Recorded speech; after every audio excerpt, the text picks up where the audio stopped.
C'est toi qui guéris, c'est toi qui restaure, oh, toi,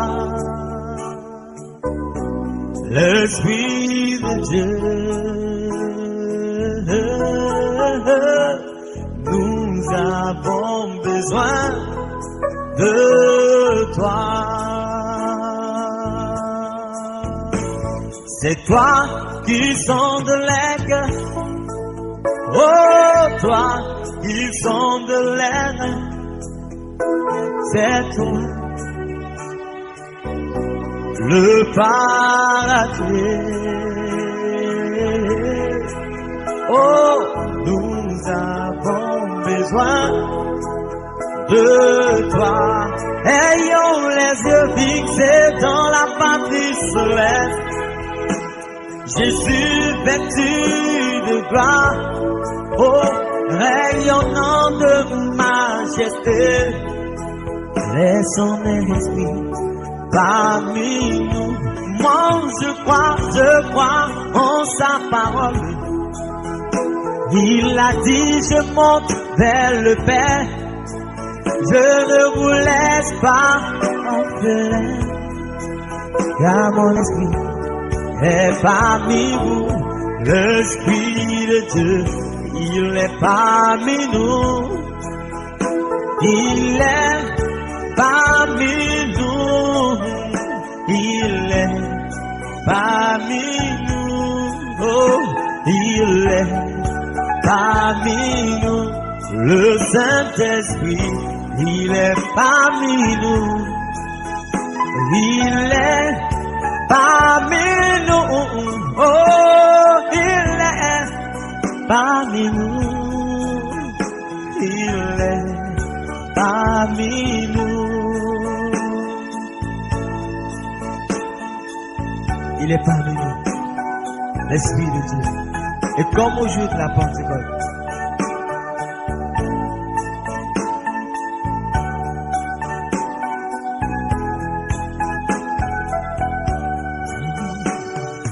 comme au jour de la Pentecôte, moi j'ai besoin de l'onction. Oui, comme au jour de la Pentecôte, j'ai besoin de l'onction.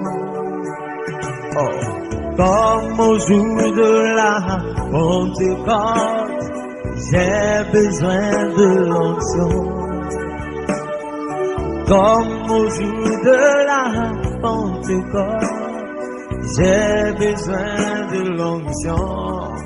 Alléluia, alléluia, alléluia, alléluia, alléluia, alléluia, alléluia, alléluia. Voici le moment que Dieu a choisi pour Grande Père, nous sommes réunis ici par ta grâce et par ton seul appel. Nous comptons sur toi, Père de gloire. Je prie au Dieu de gloire que nos cœurs saisissent véritablement ces choses-ci et que nous y marchions. Au nom du Seigneur Jésus-Christ, je recommande nos cœurs entre tes mains. Je recommande au Dieu de gloire le cœur de tout ton peuple, quel qu'en soit l'endroit où se trouve, Père de gloire, qui ont saisi et à qui tu as montré toutes ces choses-ci, au Dieu. Je prie au Père que tu guides chacun dans son ministère, pour ce que tu dispatches pour ton Église. Que ton nom seul soit élevé. Au nom du Seigneur Jésus-Christ. Amen. Ouvrons dans les Saintes Écritures.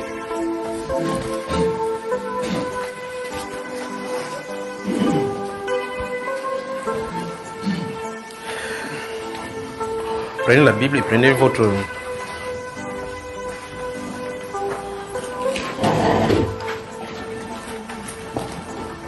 Repensez-nous.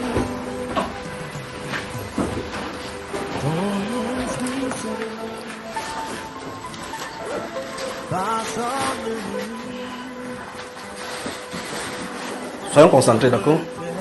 Soyez vraiment concentrés. Il y a quelqu'un qui est sorti, il est là rentré.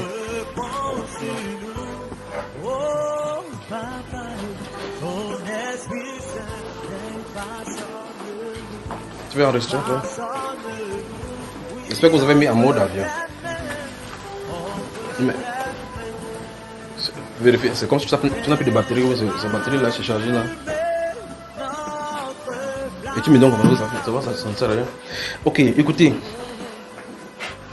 Je vous raconte une histoire de d'abord. Suivez très attentivement mon histoire. Un homme riche, quelqu'un veut parler? Un homme riche, okay. Merci.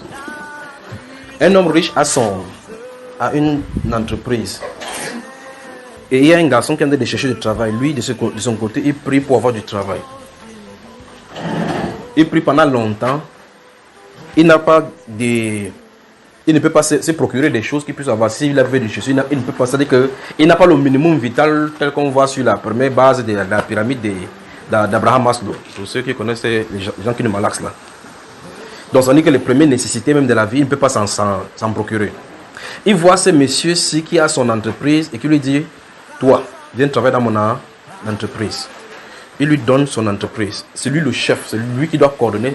On va appeler cette entreprise une boutique. Et puis maintenant, après 2, 3, 4, 5 mois, cet homme-là maintenant commence à fermer la boutique. J'entends peut-être qu'il est à Limbé. Il est à l'odeur de la cousine du grand-père, de sa petite soeur, des tantes, de sa soeur, de la camarade de son père, là, son ancien ami de classe. Il est allé là-bas. Chaque fois quand le monsieur vient à la boutique pour voir que la boutique est ouverte, la boutique n'est pas ouverte. Lors de la réunion de mise à jour par rapport au compte rendu de cette réunion-ci, entre le monsieur et celui qu'on a engagé pour travailler, des questions se posent. J'ai fait telle question, maintenant moi je vous pose la question. Si cet homme-ci retire la boutique entre les mains de ce monsieur-ci, est-ce qu'il aurait tort? Non. Il aurait tort? Non. Si ce garçon-ci est conscient, est-ce qu'il ferait ce qu'il est en train de faire? Puisque quand il n'avait pas encore quoi que ce soit pour travailler, il ne pouvait pas faire ses déplacements. Mais dans ces déplacements, qu'est-ce qu'il est en train de faire avec l'entreprise de ce monsieur-ci? La négligence. La négligence. La négligence.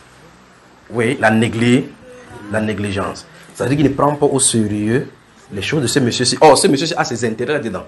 C'est-à-dire, ce monsieur-ci a ce sont ses intérêts. Il a investi ces choses dedans. Vous appelez son wealth. Son argent dedans. Celui-ci aussi a son propre intérêt. Parce que de l'intérêt de ce monsieur-ci, il tire également son intérêt. Qu'est-ce que le monsieur attend de lui? Tout simplement qu'il soit sérieux. N'est-ce pas? Ceci va me conduire à ce que nous allons voir maintenant au fur et à mesure. Il va donner, si les questions, on va aller dans les Saintes Écritures, on va lire certaines choses. Vous allez voir un principe avec Dieu depuis la Genèse jusqu'à l'Apocalypse. Ça c'est un. On va voir ce principe-ci développé.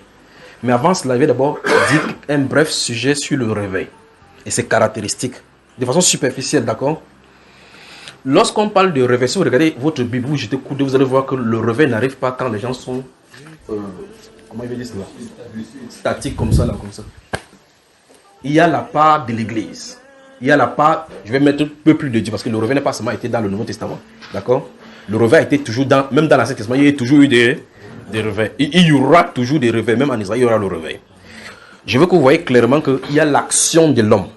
Paul l'apôtre dit dans le livre d'1 Corinthiens chapitre 3 verset 9, il dit que nous sommes ouvriers avec Dieu, vous êtes le champ de Dieu. Ils sont ouvriers avec Dieu. Dieu ne travaille pas seul, nous ne travaillons pas seuls.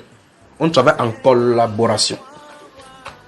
Quand le Seigneur dit dans Luc chapitre 10 verset 2 que priez donc le maître de la moisson d'envoyer les ouvriers à sa moisson. La moisson c'est pour qui? Il demande à qui de prier. Si c'est ta maison, tu es oublié, tu construis comme tu veux, non? Mais il demande que prier pour que j'envoie. Vous voyez le problème, n'est-ce pas? Donc il veut notre apport, que vous priez pour que j'envoie des ouvriers. Donc ça veut dire si vous ne priez pas, il n'envoie pas les... Par conséquent, dans le champ de moisson, qu'est-ce qui se trouve? La moisson se trouve là-bas. Mais la moisson, l'espace ne peut pas être vide. L'ennemi occupe le terrain. Les faux ministres de justice vont s'implanter.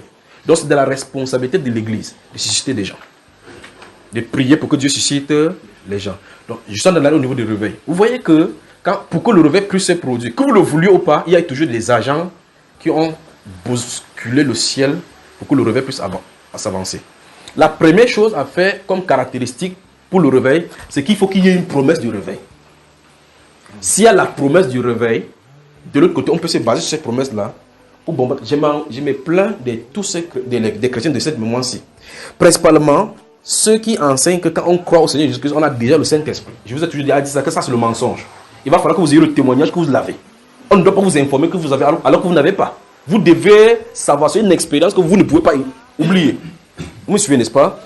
Quand Pierre, dans le livre des Actes des Apôtres, chapitre 10, est chez Corneille, la Bible dit qu'il a constaté que le Saint-Esprit, quand il a raconté l'histoire dans Actes des Apôtres, chapitre 11, il a dit que lorsque je me suis mis à parler, le Saint-Esprit descendu sur eux comme sur nous au comment. Donc il était conscient qu'eux ils ont reçu. On ne les a pas informés. En tout cas, les 120 personnes à peu près qui étaient là-bas, on n'a pas dit à quelqu'un est-ce que tu as reçu. Chacun savait qu'il avait reçu. Mais aujourd'hui, on essaie de convaincre les gens que quand tu crois reçu, il faut que tu saches. Cette façon de faire de convaincre les gens que tu as reçu, que tu n'as pas reçu, c'est le pire des mensonges que l'Église a reçu aujourd'hui. C'est ça qui a amené ce coup-ci au milieu de l'Église. Donc je me tue depuis des années à montrer clairement que vous devez avoir une expérience avec le Seigneur. C'est pour ça que je t'en ai dit comme ça là. Vous me suivez, n'est-ce pas? Je vous avais dit qu'en 2009, il m'avait fait quitter ce pays. Je ne savais pas pourquoi il me faisait quitter le pays. Il m'a fait aller au Nigeria. Et au Nigeria, c'est là qu'il m'a dit. C'est au Nigeria qu'il y avait ceux qui devaient avoir le réveil ici. C'est pour ça que quand je suis rentré, il commençait à prophétiser. Quand il a fini de me montrer les choses qui s'est passées là-bas, il a dit je t'ai fait venir ici au pays parce que la couverture qui est dans son pays, c'était grave, ici au pays. Il dit afin que ce qui va commencer, ce qu'il m'a dit, il va raconter même une histoire par rapport à la chute du président actuel. Il dit, parce que ce qui va commencer dans ton pays, que vous fassiez attention, regardez bien ce que le Saint-Esprit dit, que vous fassiez attention de ne pas faire ce qui s'est fait ici. Or, vous remarquez très bien que s'il n'y a pas de direction, les gens vont copier sur les églises des États-Unis, le modèle des États-Unis, ou bien encore le modèle du Nigeria. On a des répliqués croyant que c'est ça. On ne sait pas ce qui s'est passé avec cela. Pas qu'ils ne sont pas des dieux forcément. Parce que si vous regardez une plante de maïs, la feuille n'est pas le maïs, mais ça participe au maïs. Le fruit, c'est le maïs, en fin de compte. La tige n'est pas le maïs, parce que vous ne pouvez pas aller courir la tige pour manger. Vous comprenez, n'est-ce pas? Mais chaque chose porte la chose. Il porte la chose. C'est ce que Paul l'apôtre dit dans Philippiens 3. Il dit qu'il y a des gens qui annoncent Christ pour leur vente, d'autres pour des motifs impurs. Qui s'en soit, mais n'importe comment. Christ n'en est pas moins annoncé. Donc même s'ils font pour leur argent, on connaît quand même le nom de Jésus. Mais ils auront pour salaire, ils auront leur salaire. Ce que je suis en train de vous montrer, c'est que quoi? C'est que, en réalité, lorsque vous suivez ces choses, ce que le Seigneur dit, c'est faire attention, donc tu feras attention à ce qui se passe. C'est pour ça que j'ai eu des problèmes au début quand il enseignait ceci. Quand il enseignait, les gens ne comprenaient pas.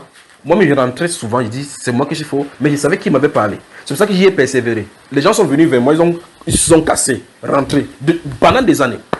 Les gens ne me comprenaient pas parce qu'en réalité, maintenant, depuis un certain moment, je donne les choses, je donne en détail. Je vais doucement, Avant ce moment-là, quand il y avait les barbes partout qui poussaient, ma bouche, vous ne voyez pas ma bouche. Quand j'ouvre ma bouche, vous entendez, je lâche seulement comme ça, il reste tranquille. Ça te fait mal, ce n'était pas mon affaire. Donc maintenant, Dieu m'a appris maintenant à dire doucement. Je dis souvent quand ça ne va pas, je lance un peu de blagues, je cajole, après il frappe encore. Donc il dit, faites attention pour que ce qui va arriver dans ton pays, que vous ne faites pas ce qu'il a laissé faire ici. Et quand j'étais rentré, j'avais dit, quand vous voyez quelqu'un rentrer du Nigeria, venu du Nigeria, c'est ça qui me faisait dire ces choses-là. Il dit, si vous dormez avec lui, il dit qu'il y a un bon de gain, surveille-le, dormez avec un œil. C'est pour ça qu'il disait ça. Il dit, mais s'il ne parle pas de Dieu, dors avec lui avec assurance, parce que lui au moins tu peux avoir confiance. C'est-à-dire, au Nigeria, celui qui ne parle pas de Dieu ait confiance à lui, mieux que celui qui parle de Dieu. C'est pour ça qu'il disait ces choses-là. Alors, l'autre volet de ces choses, c'est que il dit, parce que tu fais partie des jeunes gens que je vais susciter dans ton pays pour amener le réveil. Et puis il dit, je vais t'envoyer des jeunes que tu formeras pour cela. Vous voici. Que vous le voulez ou pas, que vous ayez entendu sa voix ou pas, vous voilà assis. Que vous m'ayez vu pour la première fois ou pas, vous avez entendu. Or, il dit, je vais t'envoyer. Il n'a pas dit, comment tu t'appelles toi? Je t'ai dit que Alex, va voir Junior. La voix l'a localisé. Que vous le voulez pas, la voix vous a localisé. C'est pour ça que vous voyez, il dit, je n'appelais jamais personne. Ou je ne demande jamais que personne. Vous venez d'où? Quel est ton tribu? Je vous ai posé cette question. Il ne veut pas savoir si vous êtes. Il a seulement dit, parle. Je vais habiter dans le cœur. Je parle seulement. Je parle seulement. Ceux à qui c'est destiné, c'est destiné. Mais il y a des gens maintenant qui disent, non, il n'y a plus de réveil. Il n'y a pas dans la Bible, nulle part où il dit qu'il y aura le réveil. Je m'étonne que quelqu'un soit en train d'attendre l'enlèvement. Et qui dit qu'il n'y aura pas le réveil. Je m'étonne. En tout cas, on va aller dans la Bible tout à l'heure, d'accord? On va aller dans la Bible doucement. Il attend seulement qu'on commence dans un passage. Alors, maintenant, suivez attentivement maintenant. Dans les Saintes Écritures, Jésus, dans Luc chapitre 24, nous commençons là maintenant. Dans Luc chapitre 24, si vous lisez le verset 49 et 50, le Seigneur leur dit, d'abord, il y a une mission d'aller. La mission du Seigneur Jésus sur la terre, c'est la mission de confrontation et de l'achèvement de ce qu'il a fait à la croix. Quand il envoie les disciples dans le terrain de la moisson, c'est pour venir finalement aller appeler à lui ceux pour qui il est allé à la croix. Voilà le but principal. Donc, il a achevé ce qu'il fallait faire lui, le maître devait faire. Maintenant, les ouvriers devaient aller. Souvenez-vous de la parabole des noces. Vous voyez cela, n'est-ce pas, la parabole des noces. Il envoie ses serviteurs pour aller dire, venez, les noces sont prêtes. On dit ceux qui étaient invités à la noce. On va y revenir maintenant. Alors, donc, quand le Seigneur amène ses enfants à lui, ou bien encore ses serviteurs, s'il avait dit, vous me faites comme ça, d'accord, je vais vous amener comme ça. Il dit, allez. Quand il dit aller dans le champ de moisson, Christ est conscient qu'on part comme ça dans la bataille avec le monde des ténèbres. Il est conscient de cela. Si vous lisez l'appel de Paul l'apôtre, il dit que je te suis apparu. Il dit qu'il t'ai fait sortir du milieu de ce peuple vers qui je t'envoie. Écoutez bien ce qu'il dit. Il dit afin que tu leur ouvres les yeux. Il dit comme ça aux gens qui ont les yeux. Il n'a pas dit, il ne parle pas des aveugles qui sont malades. Non. Il dit afin qu'ils quittent la puissance de quoi? Des ténèbres pour Allah. Il dit ça à l'apôtre Paul alors que la croix est accomplie. Donc quand vous entendez les pasteurs prêcher, je dis non, Christ a quoi, tout est accompli. Faites attention. Il a fait ce qu'il fallait faire pour le péché, pour donner maintenant action, pour donner maintenant le quitus maintenant au boulevard du ciel d'agir sur la terre, pour que toute autorité se manifeste à partir du ciel. Christ a réglé à la croix. Maintenant, dans l'implémentation, c'est-à-dire la mise en phase, ou bien la mise en place des résultats de la croix, tout se passe d'après un chronogramme de Dieu qu'il a lui-même tracé. On se pose la question, pourquoi Christ a la croix? Vous lisez dans Colossiens chapitre 1 et chapitre 2, on dit qu'il a dépouillé des nominats. Il a quoi? Dépouillé. On n'a pas dit qu'il va dépouiller. On dit qu'il a dépouillé les dominations et les autorités. Et les a publiquement livrés en un spectacle. Subitement, vous allez dans les Saintes Écritures, on dit que nous savons que le monde actuel est sous la puissance du malheur. Ça commence à poser problème. Nous savons que nous sommes des dieux et le monde entier est sous la puissance du malheur. Vous allez dans Apocalypse chapitre 11, verset 15, vous remarquez qu'il est écrit que quand le dernier ange sonnera de la trompette, le royaume du monde va être remis maintenant à Christ. Donc ça veut dire tant qu'il n'a pas encore sonné, le monde est à qui? Entre-temps, qu'est-ce que Christ le Seigneur a fait à la croix? Vous voyez là, n'est-ce pas? Donc en attendant ce moment de remise du royaume au Christ, on a un travail à faire sur la terre. C'est pour ça qu'il a dit, voici je vous envoie comme des brebis au milieu des loups. Donc faites attention, prenez attention. Alors maintenant, ce qui sont dit maintenant, c'est que donc, Christ a accompli la plus grande œuvre de l'univers. De tout le temps, de toute la planification du Seigneur. Maintenant, il reste à nous d'implémenter, de faire donc, qu'est-ce qu'il appelle ça? La Bible appelle ça témoigner, amener son nom devant les rois, ainsi de suite. Se lève là maintenant. Avant d'amener ça, sache qu'on est dans le combat entre les ténèbres et la lumière. Le Seigneur Jésus dit donc, allez par tout le monde et prêchez la bonne nouvelle. Mais vous remarquez Luc, si vous mettez ensemble la fin de Luc, le début des Actes des Apôtres, la fin de Matthieu, la fin comment ça s'appelle, Marc, il faut les lire ensemble. Parce que si vous lisez Marc, il dit qu'allez par tout le monde. Vous savez comme ils ont entendu, ils ont commencé à partir. Donc dans Luc, on commence par là. Il dit, mais attendez. En anglais, c'est écrit stay. Tarry. C'est écrit tarry. Donc demeurez. Fixez-vous sur place. Donc, soyez sur place. Vous voyez ça, n'est-ce pas? Attendez, il dit jusqu'à ce que vous soyez quoi? Revêtus de la puissance d'en haut. Donc, ne bougez pas sans cette puissance-là. Vous voyez ça? Comment on doit aller confronter les ténèbres avec la chair? Comment? Voici là où l'Église a chuté depuis des années. Donc, Satan injecte des faux enseignements au milieu de l'Église pour dire non, comme tu as dit chrétien, tu es un chrétien, oui, tu es un chrétien. Tu es chrétien, oui. Je suis chrétien, oui. Okay. Quels sont les fruits du chrétien? Vous voyez le problème, n'est-ce pas? C'est ça le vrai problème. Il dit, c'est moi qui vous ai choisi. Ce n'est pas vous qui m'avez choisi. Dans Jean chapitre 15, verset 16. Ce n'est pas vous qui m'avez choisi, c'est moi qui vous ai choisi, qui vous ai établi. Afin que vous alliez. Il faut que tu sois établi. Afin que vous alliez, que vous portiez des fruits et que votre fruit demeure. Afin que tout ce que vous demandiez au Père en mon nom, il vous le donne. Donc vous remarquez, si le chrétien lui-même a des difficultés à demander et recevoir, il va aller enseigner comment que le Dieu là est fidèle. Il pourra le faire, frère. Non. Vous allez voir comment on va agir les Saintes Écritures. Je ne sais pas. J'espère bien qu'on va finir. Si on ne finit pas, vous allez avoir la suite, même dans les enseignements. Vous allez voir effectivement que dans le Saint-Esprit, parce que souvenez-vous, la Bible appelle le Saint-Esprit la promesse. C'est ça, frère? Amen. La Bible appelle la promesse. Bon, maintenant, quand le chrétien va dans la Bible, il va chercher les promesses. Qu'est-ce que lui a dit de chercher? Il cherche quoi? Bénédiction matérielle. Donc, quand quelqu'un dit qu'il y a plein de promesses dans la Bible, et la Bible appelle le Saint-Esprit la promesse. Vous voyez qu'on a un problème ici, n'est-ce pas? Entre les promesses de Dieu et la promesse de Dieu, qu'est-ce que vous voulez en premier? Qui veut la promesse? Pointe quelqu'un maintenant, dit que nous voulons la promesse. Nous voulons la promesse. Dans le chapitre 2 Actes des Apôtres, justement, vous voyez que Pierre a dit qu'à la promesse, il n'a pas dit les promesses sont pour vous. Il sait effectivement qu'il y a des promesses sur Israël. Mais il dit que la promesse est pour vous. Quelle promesse? Il parle du Saint-Esprit. Le Saint-Esprit qui devait venir maintenant sur les fils. Donc il dit que c'est disponible, c'est pour vous. Il dit pour vos enfants et pour tous ceux qui sont au loin, en aussi grand nombre que le Seigneur, notre Dieu, les appellera. Donc ça veut dire que s'il appelle, si Christ a appelé, juste quand tu es sûr que Christ a appelé, la promesse est pour toi. Amen. Vous voyez, c'est pour ça que nous sommes là, la promesse. Cette promesse-ci donc, c'est de génération en génération, c'est disposé pour son peuple. C'est pour son peuple. C'est pour son peuple. Et il y a une manière dont Dieu a accédé. Je vais faire un bref retour dans l'Ancien Testament pour que vous voyez. Regardez quelque chose. Si vous lisez le livre de Jérémie, vous allez remarquer que la volonté parfaite de Dieu, c'est que Israël aille en captivité. Oui ou non?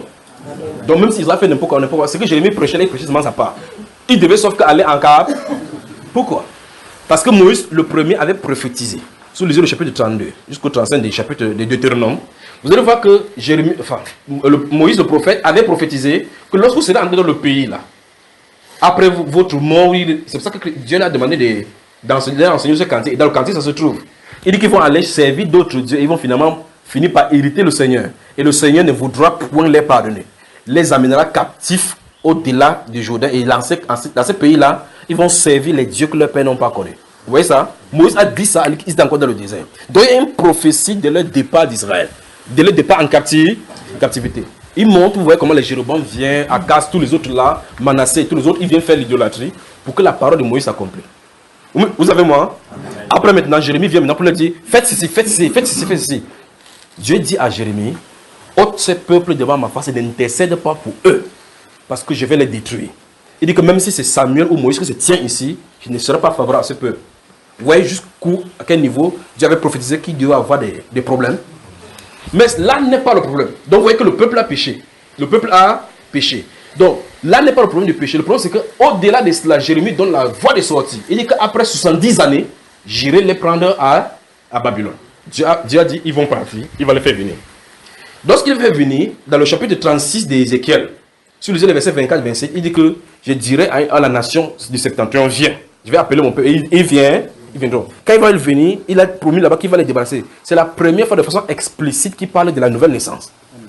Il dit qu'il va les nettoyer des idoles, nettoyer de les souiller, enlever le cœur des pieds. Donc ce qui crée le problème, c'est le cœur. Il dit donc que le cœur, c'est pour ça qu'ils ne sont pas consistants dans la volonté de Dieu. Dieu donc dit, il s'est dit que c'est lui qui va enlever le cœur de pierre et mettre le cœur de chair. Non seulement mettre le cœur de chair. C'est pour ça que ces problèmes, si ce n'est pas fait avec Dieu, tout ce qu'on fait, c'est zéro. Il dit qu'après avoir mis ce cœur de chair, il mettra son esprit à l'intérieur. Donc ça veut dire qu'il est conscient qu'Israël fonctionnait sans l'esprit de Dieu. Donc si tu fonctionnes sans l'esprit de Dieu, tu vas te trouver face à face avec le roc et il sera une occasion de chute. J'ai regardé ça, frère. Dans Deutéronome chapitre 29, si vous lisez le verset 4 du chapitre 29, vous remarquez là-bas que Moïse, nous sommes au chapitre 29, Moïse va bientôt quitter la scène. Il dit jusqu'à ce jour, l'Éternel ne vous a pas donné les yeux pour voir, ni un cœur pour comprendre. Quand j'ai lu ça, j'ai été scandalisé. Il dépose la Bible, je me suis éloigné. Pourtant, c'est la personne qui donne le commandement. Il donne le commandement, et puis il dit même, nous sommes au chapitre 29 là. Au chapitre 28, il dit que maudit soit quiconque, après avoir entendu les paroles de cette loi-ci, dit que s'il va faire quelque chose, maintenant, l'Éternel sera favorable. Pas vrai, frère? Et le peuple de Dieu dit quoi? Amen. Amen. Après, à la fin, il dit que j'avais même oublié de vous dire qu'il ne vous a pas mis le cœur pour comprendre. Hein, frère? Un cœur pour comprendre. Donc Dieu dit que c'est quand vous allez aller dans le pays de Juda, enfin, de Babylone, c'est là-bas que je vais aller vous chercher à l'extrémité du septentrion. Je vous ferai venir dans le pays. C'est là que le processus va commencer. Il va vous nettoyer à l'intérieur, changer le cœur de pierre, parce qu'il savait que le jour que je vais choisir, vous êtes un peuple au cœur courroie. Donc il connaît que c'est un peuple contredisant, rebelle. Mais il laisse seulement comme ça, il dit que ce qu'il demande là est bon. Mais il y a une chirurgie à amener. Puis il dit qu'à ce moment-là, quand il va le mettre sa parole, cette loi-là sera dans leur cœur, ils n'auront plus besoin que quelqu'un leur enseigne. Il parle de la nouvelle naissance. Pour que la nouvelle naissance se passe, il faut qu'il y ait une circoncision du cœur. Donc maintenant, vous voyez clairement qu'en réalité, si on comprend cela, ces principes-là, la majorité des gens qui se disent chrétiens ne sont pas nés de nouveau. Vous saisissez, n'est-ce pas, frère? Donc nous avons des problèmes. Nous avons des problèmes. Maintenant, sur cette promesse donc de la venue, parce que Dieu a dit qu'ils vont aller en captivité, ils sont allés en captivité sur Jérémie. N'est-ce pas? Mais Jérémie, le prophète, a dit que Dieu, après 70 ans, va faire quoi? Va le faire revenir. Dans ces moments 70 ans maintenant, quelqu'un est suscité là-bas qu'on appelle Daniel. Il commence quoi? Donc Dieu ne peut pas faire le réveil sans l'être humain. Parce que vous devez être conscient. Vous devez être conscient de ce qu'il est en train de faire. L'intercession vient maintenant par le livre des prophètes, par Jérémie le prophète. Il commence maintenant à rappeler à Dieu ses promesses. Nous sommes à la 68e année de leur captivité. Pendant presque 2 ans. Daniel le prophète va prier. Merci frère. Daniel le prophète va prier afin que Dieu vienne dans sa promesse. Vous posez la question. Ok, c'est l'œuvre de Dieu. C'est pour ça que je suis allé dans cette base ici. C'est l'œuvre de Dieu. S'il veut faire l'église, alors s'il veut faire l'église, il va faire. Ça ne marche pas comme ça. Il y a notre participation. Donc vous voyez que quand Dieu disait qu'il va faire venir à 70 ans, il n'y a pas le nom de Daniel là-bas. Il n'a pas dit que telle personne va intercéder. Mais le principe de Dieu fonctionne. On va voir tout ça dans les Saintes Écritures. Vous voyez que Daniel de ce côté va être suscité pour pouvoir faire que les Juifs sortent de Babylone. Mais le peuple qui va sortir, parce que Babylone est grande, ceux qui seront de l'autre côté, est-ce qu'ils vont savoir que c'est nous qui avons savoir que Daniel a prié? Parce que c'est mis par écrit. S'ils ne lisent pas, ils ne peuvent pas savoir qu'il a prié. Donc, ne pensez pas que le réveil va seulement venir parce que nous ne savons pas qui sont les enfants de Dieu enfouis partout. Nous ne sommes pas les seuls. Il se pourrait que ça commence même dans d'autres personnes qu'on ne connaît même pas. Si vous entendez que ça a commencé quelque part, mes frères, débarquez là-bas. Amen. Débarquez là-bas. Parce que c'est de l'église de Dieu dont il est question. Le Saint-Esprit n'a pas de couleur. Il n'est pas ethnique. Comment vous appelez cela? Ethno-fasciste ou bien de tous les trucs.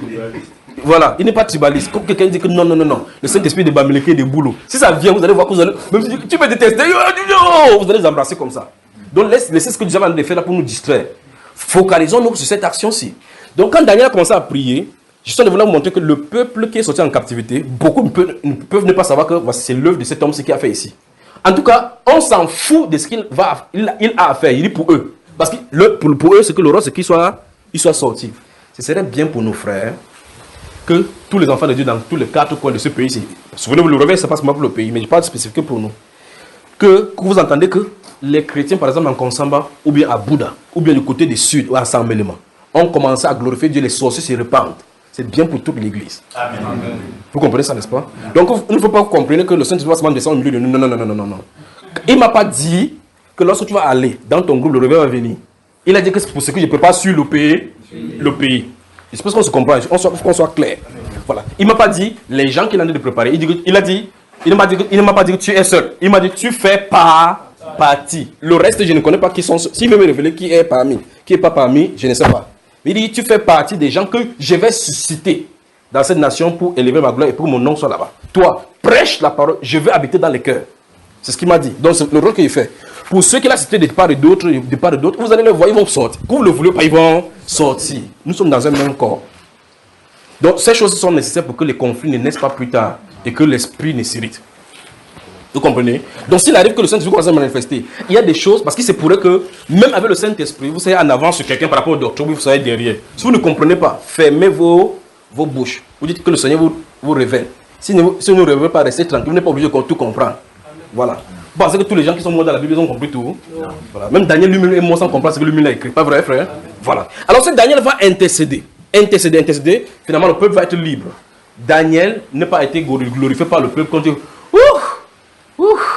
tu nous as fait sortir d'ici. C'était un instrument entre les mains de Dieu pour produire ce réveil. Regardons en parallèle maintenant. Le monsieur appelé Esdras et Néhémie. Vous allez voir le réveil, non? C'est les grands réveils de l'histoire de l'Esprit que c'est de pointer comme ça. Jérusalem, ils seront en captivité. C'est la même captivité dont ils sont passés d'autres personnes qui seront en Assyrie. Il y a eu plusieurs captivités. Il y a la captivité à Babylone, la captivité en Assyrie. D'accord? Celui-ci sera à Suse, auprès du roi premier, Antazézès premier. Je ne sais pas si tout le monde, comme c'est nombreux. Là-bas, derrière, vous m'entendez bien? Voilà. Le roi Antazézès premier, il sera échancé auprès du roi Antazézès premier. Si vous lisez Néhémie au chapitre 1.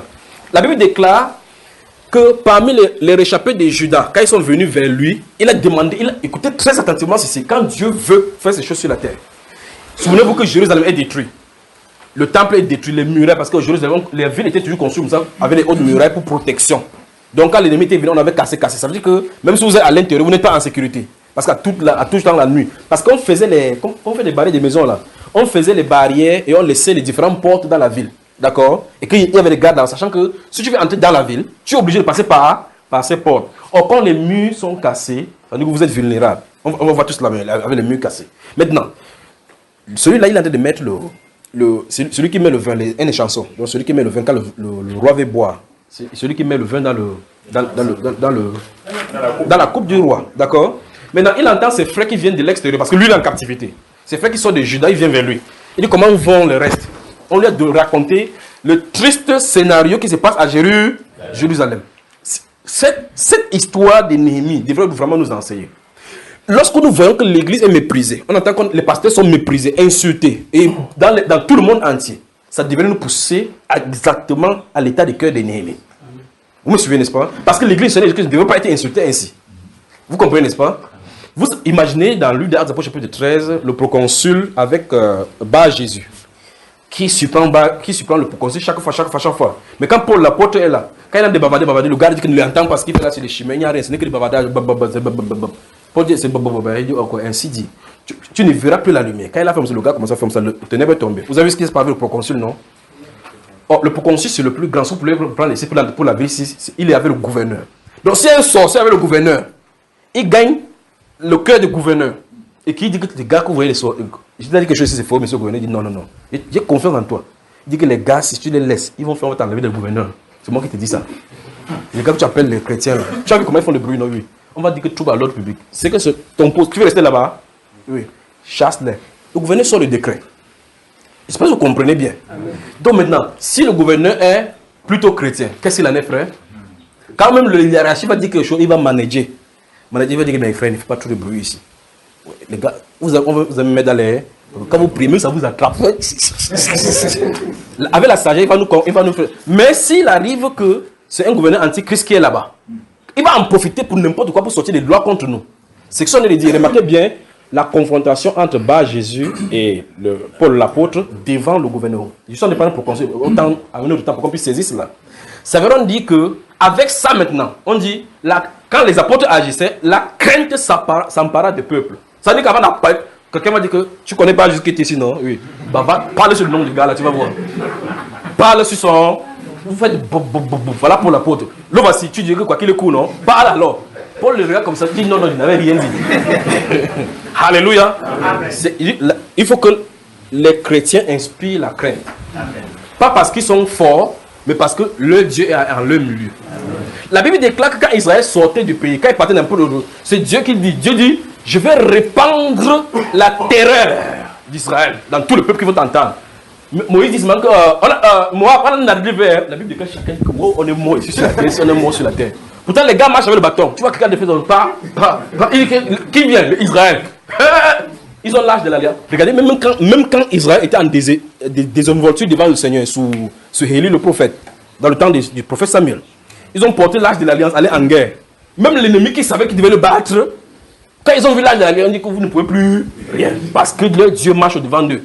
Mais comme ils avaient commis le péché, l'iniquité, et que le prophète avait dit que je vais faire en votre jour un truc que si on vous disait seulement, on ne peut pas croire.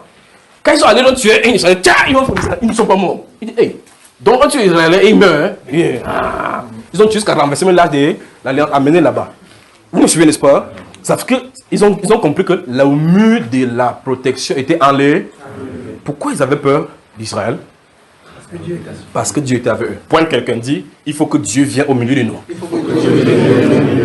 Et tu as intérêt. Parce que tu t'identifies comme chrétien. Tu as intérêt à jouer ton rôle. Afin que Dieu descende au milieu de l'église.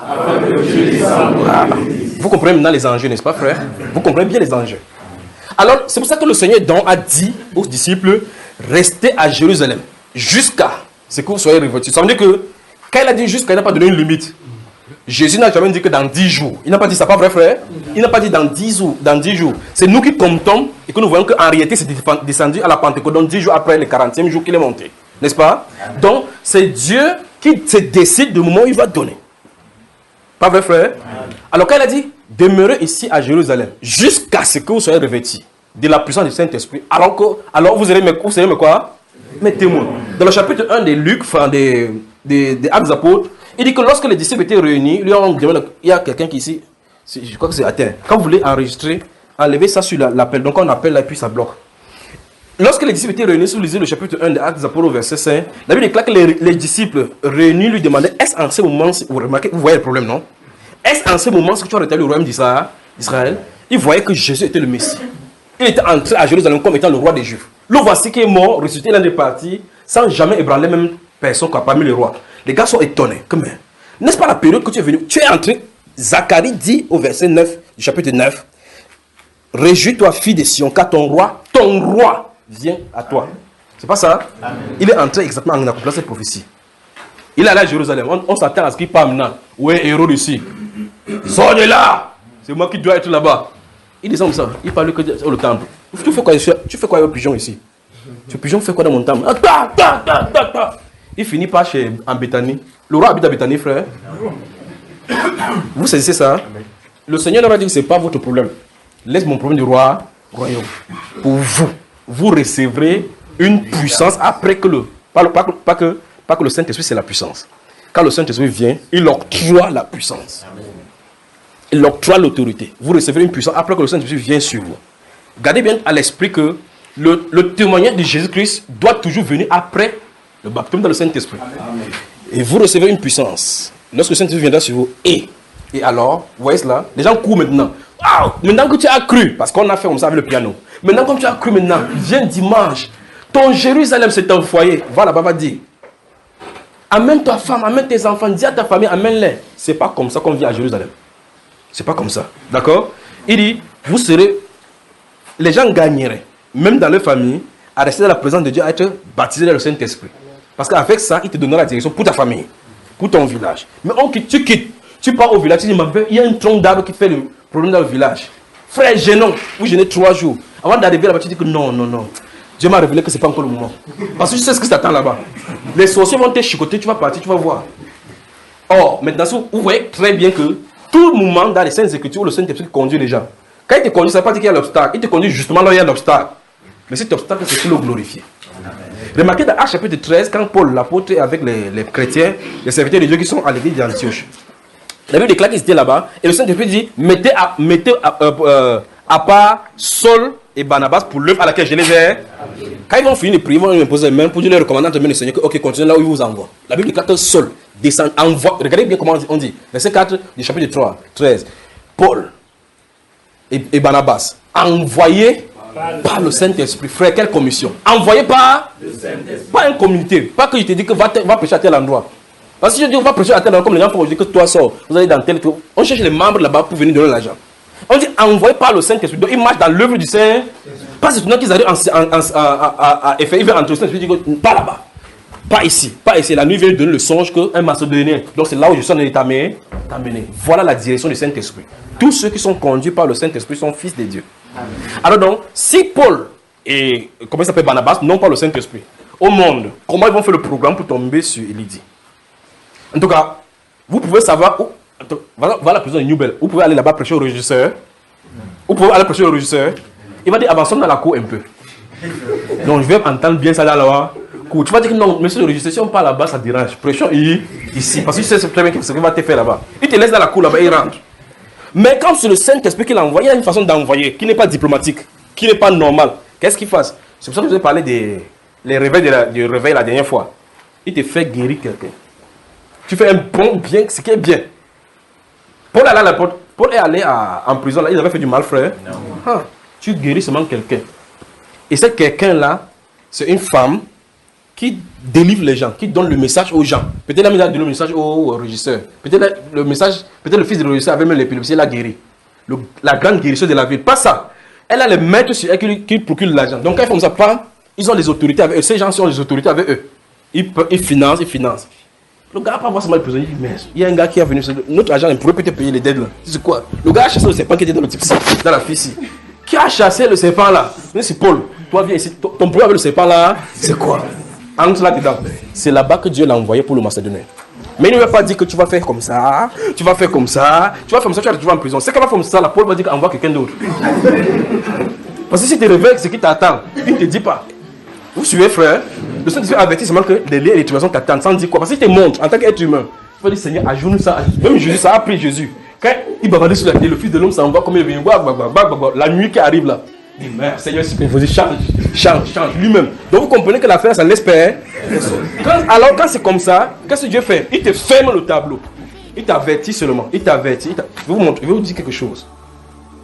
Si vous me suivez très attentivement, l'année dernière, à la fin de l'année, je vous ai dit, il y a quelque chose qui est en train d'arriver. Dieu m'a averti que quelque chose est en train d'arriver. Mais c'est que c'est pour ma famille, c'est orienté contre moi. Vous vous souvenez de cela? Et j'ai dit, je suis en train de conduire, et puis il me fait que me presser, il me dit quelque chose. Et puis on est arrivé quelque part, comme il y avait la route à Niala qui était gâtée, je vois un camion venir devant moi. Je crois que c'est le camion. Parce que le camion, c'est, vous savez, il s'en dans le trou, il y a le conteneur derrière. Ça fait comme ça. J'étais dans la voiture. Au point où le monsieur qui était à ma droite est sorti dans sa voiture, il a fui, il a laissé sa femme dans la voiture. Je suis resté là, il était en prière sur moi. J'ai vu ma femme, j'ai vu mes enfants. Parce que cet esprit, ça fait au moins depuis 3 mois, il me dit que quelque chose arrive. Mais je ne sais pas quoi. Je reste tranquille, il dit, ok, si c'est le moment. J'ai commencé à prier pour ma femme, prier pour mes enfants. Il ne bouge pas d'ici. Que le camion là tombe. J'avance vers le camion fait. Le conteneur fait comme ça, la roue se soulève. Comme ça. Vous riez maintenant, si vous tirez là-bas, vous devez pisser. Vous bavardez maintenant, vous bavardez seulement. C'est comme j'ai un ami militaire là aussi, il est pasteur. Un jour, on montait à PK8 là-bas comme ça. Là. Quand vous sortez de Lokbaba pour aller à PK8, pour aborder la colline de PK8, donc la route monte à PK8, ça descend à Carrefour Cité. Vous connaissez la montée là. Donc quand vous sortez de voilà, on appelle quoi hein? Hello frère. Après derrière de toi de Baba. Voilà. Voilà. Vous êtes vraiment les cartographes. Alors, j'en ai monté avec la voiture comme ça, je suis avec lui dans la voiture, on a de parler de Dieu, on parle de Dieu, il me parle comment ça se passe dans son ministère. Et puis subitement, une voiture monte depuis le bas.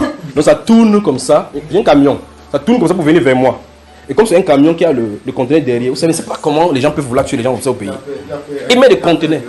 Il a fait ce voyage comme ça. Le conteneur comme ça, waouh. J'ai vu mon ami militaire, il a un tenue militaire. Il a ouvert la porte pour plonger dehors. Je l'ai attrapé comme ça, il a dit, papa, tu vas où? Il dit que non. J'ai dit que les anges sont là, n'aie pas peur. Il dit que non, c'est dans la Bible qu'on voit les anges.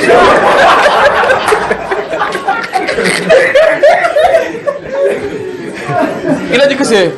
Je suis de parler, s'il est assis, il dit que hey, quand on dit, même ma femme lui a dit la fois, il dit hey, même quand il revient sur le Seigneur, il dit que je suis fou. Je suis seul, c'est moi qui suis seul là-bas, parce qu'il monte la colline, il n'y a que moi, avec la voiture qui a détourné, et le conteneur de fait comme ça là. J'ai seulement attrapé, s'il n'attrapait pas, il devait plonger dehors comme ça, là, rouler. J'ai dit que viens, tu pars où je suis avec le volant comme ça, le plus volant. Il dit tu pars où? Non, non. Et après il dit que non, il faut que ça, quelque chose arrive, que quelqu'un d'autre au moins pas raconter ce qui est arrivé. Donc j'ai dit que ok, donc ça dit que tu as choisi que c'est moi qui reste. Oui. Donc il parle de mes trucs de là, vous ne savez pas ce que j'ai vu. Vous ne savez pas ce que j'ai vu. Donc l'année dernière, Dieu m'a averti que quelque chose arrivait, il ne sait pas ce que c'est. C'est pour cela qu'il peut parler de ses réveils avec assurance. Alors, quand le Saint-Esprit veut faire quelque chose, quand c'est quelque chose de mauvais, je sais. Comme vous attendez Paul là pour dire des liens, il me dit que les liens et les tribulations m'attendent. Quelque chose t'attend. Tu sais, la façon dont tu parles est différente. Comme par exemple, si j'entre dans votre milieu, je reste ici. S'il y a quelqu'un qui a un problème, il y a une façon qu'il parle, que quelqu'un a un problème. Il me fait chercher cette personne, je sais, localise qui est la personne. Mais là, n'était pas le cas. Je savais que quelque chose n'allait pas. J'ai vérifié auprès de ma femme. J'ai vérifié. Ce n'est pas là-bas. Auprès de mes enfants, j'ai vérifié. Ça, je ne peux pas le dire à quelqu'un. C'est ce que j'ai vu. J'ai vérifié, je lui ai dit, qu'est-ce qui se passe? Qu'est-ce qui se passe? J'ai gardé cela en moi, dans la prière, dans le jeu, jusqu'à ce qu'un jour, je me réveille. Même la deuxième phrase, je vous ai dit ça quelque part dans l'enseignement. Il dit, je suis allé quelque part, et puis le Seigneur m'a dit que il m'a dit, rêve-toi, je me suis levé. Il a dit, je voulais écrire cette chose. Il a dit, n'écris pas. Il dit, c'est ce qui va t'arriver. En tout cas, cette chose, je vais seulement dire au conducteur, pour qu'il fasse attention à ces choses-ci. Parce que des tentations vont venir. Des tentations vont venir pour les conducteurs. D'accord, frère? C'est seulement aux conducteurs qui peuvent prendre ces choses-ci et garder pour éducation. Mais Dieu a dit que je vais te préserver, tu n'iras pas jusqu'au bout. Vous me suivez ça? Dieu m'a gardé. Dieu m'a gardé. Donc, depuis presque 6 mois, il prévient que quelque chose est en train d'arriver. Mais il ne dit pas, je suis en train de prendre le cas de Paul pour vous dire que tu sais seulement que quelque chose ne va pas. Du champ, il dit, Seigneur, est-ce mon départ? Si c'est mon départ, tu me dis, il dit au revoir d'une certaine façon. Je suivais, c'est pas ça. Est-ce que c'est telle chose? Il se passe jusqu'à ce qu'il dit, voici qui vient d'arriver. Et il dit maintenant qu'après que cette tentation se passe, le réveil sera après. Vous voyez cela, n'est-ce pas? Je dis, qu'est-ce qui se passe? Ça, vous ne pouvez pas dire ça à quelqu'un. Je suis obligé de dire seulement comme ça. Parce que je vous dis, vous allez crier au scandale. Il dit, je vais te préserver. Il faut que ça passe. Tu passes par là. Et quand tu passes par là, tu expérimentes encore son pardon et la profondeur de son amour. Donc fais attention. Et ça, il m'a donné ça comme enseignement. Si Dieu ne veut pas te préserver, il ne va pas te préserver. Souvenez-vous de Genèse chapitre 20. Abimelech qui prend Sarah, la femme d'un serviteur. Après Dieu veut lui demander en songe que rendre la femme de cette femme, de cet homme. C'est juste que j'ai même pu dire oui. Dieu dit c'est pour cela que j'étais empêché de pécher contre moi. Ça c'est terrible dans la Bible. Dieu l'a empêché. Dieu n'est pas venu dire que Abimelech ne pêche pas. Il le présente seulement par les circonstances. Dieu dit que ça va aller jusqu'à comme ça. Quand j'ai vu ces choses dans la vision, je dis que ok, je vais surveiller. Je dis que je surveille peur. Pendant que tu as peur, tu as envie de reculer plutôt vers là où justement le problème se trouve sans s'en rendre compte. C'est terrible. En tout cas, c'est conducteur qui avait dit ceci. Alors, je reviens dans l'enseignement. Donc, ça veut dire que vous voyez que si le Saint-Esprit est là, on n'insultera pas les chrétiens n'importe comment. Avant d'ouvrir sa soupape pour parler, la Bible déclare même dans les apôtres que les gens du peuple, le reste du peuple, et la crainte du Seigneur, c'est comme ça que ça t'emparait devant tout le monde. Pas vrai? Le nom était glorifié. Qui veut donc que le nom du Seigneur Jésus soit glorifié pour notre pays? Qui veut que le nom du Seigneur soit glorifié pour notre pays? Alors donc, je suis là pour vous dire, nous sommes à l'aube de cette grande manifestation. Amen. Souvent, je vous disais que ça boue là-bas, n'est-ce pas? Je peux plutôt dire que les gouttelettes commencent à tomber. Vous savez quand la pluie va tomber, vous entendez quelques gouttelettes sur vous. C'est l'étape où ça se trouve. Donc ça va descendre. Mais je vous ai dit, suivez l'ouest du pays. C'est pas là-bas. J'ai vu le vent faire là-bas. C'est pas là-bas. Et donc, nous avons des intérêts à travailler. Vous êtes mon frère? Amen. Je vais donc parler du sujet. La volonté de Dieu face à nos ambitions.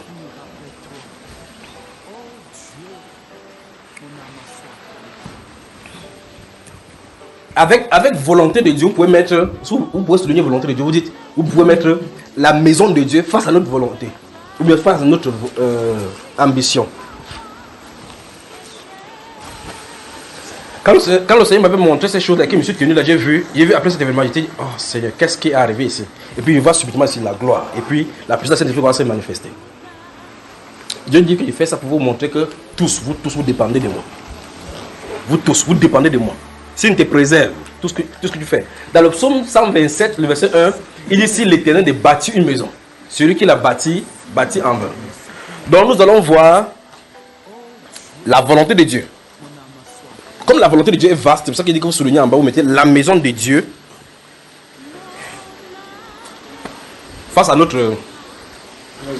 nos ambitions. Et puis maintenant commencer, frère. Ok. J'ai cité le livre de Jérémie chapitre 1 ici. J'ai cité le chapitre 2. J'ai cité le livre de Daniel chapitre 7. En tout cas, je voulais dire, les histoires qu'il a racontées, ça découlait de là. J'ai parlé de Jérémie chapitre 25 et les chapitres 13 à 15. J'ai parlé de ça ici du livre de Luc chapitre 24. Maintenant, pour le cas de Néhémie, regardez bien quand il entend venir les gens de Jérusalem qui lui racontent que les murs de Jérusalem sont tombés. Quelle est la réaction de Jérémie? Néhémie. Il est attristé. Et le lendemain, quand il a été servi maintenant au roi, il sait au roi. La chose qui se passait dans son cœur avait rendu son visage attristé. Au point où le roi lui avait constaté que non, quelque chose ne va pas avec Néhémie. C'est pas comme ça qu'il est souvent. Quand vous regardez l'état de Jérémie, comment il peut toujours Jérémie? Je crois qu'on va y revenir parce que c'est le prophète qui on n'entend pas là-bas. Quand vous regardez l'état de Néhémie, et ce que le roi dit de lui, vous pensez que pourquoi l'impact de cet événement, ou bien encore des news, ou bien encore des renseignements qu'il a eu vis-à-vis par rapport à ce qui se passe à Jérusalem, pourquoi ça a eu l'effet sur lui? Parce qu'il savait bien le roi. Donc s'il ne savait pas bien le roi,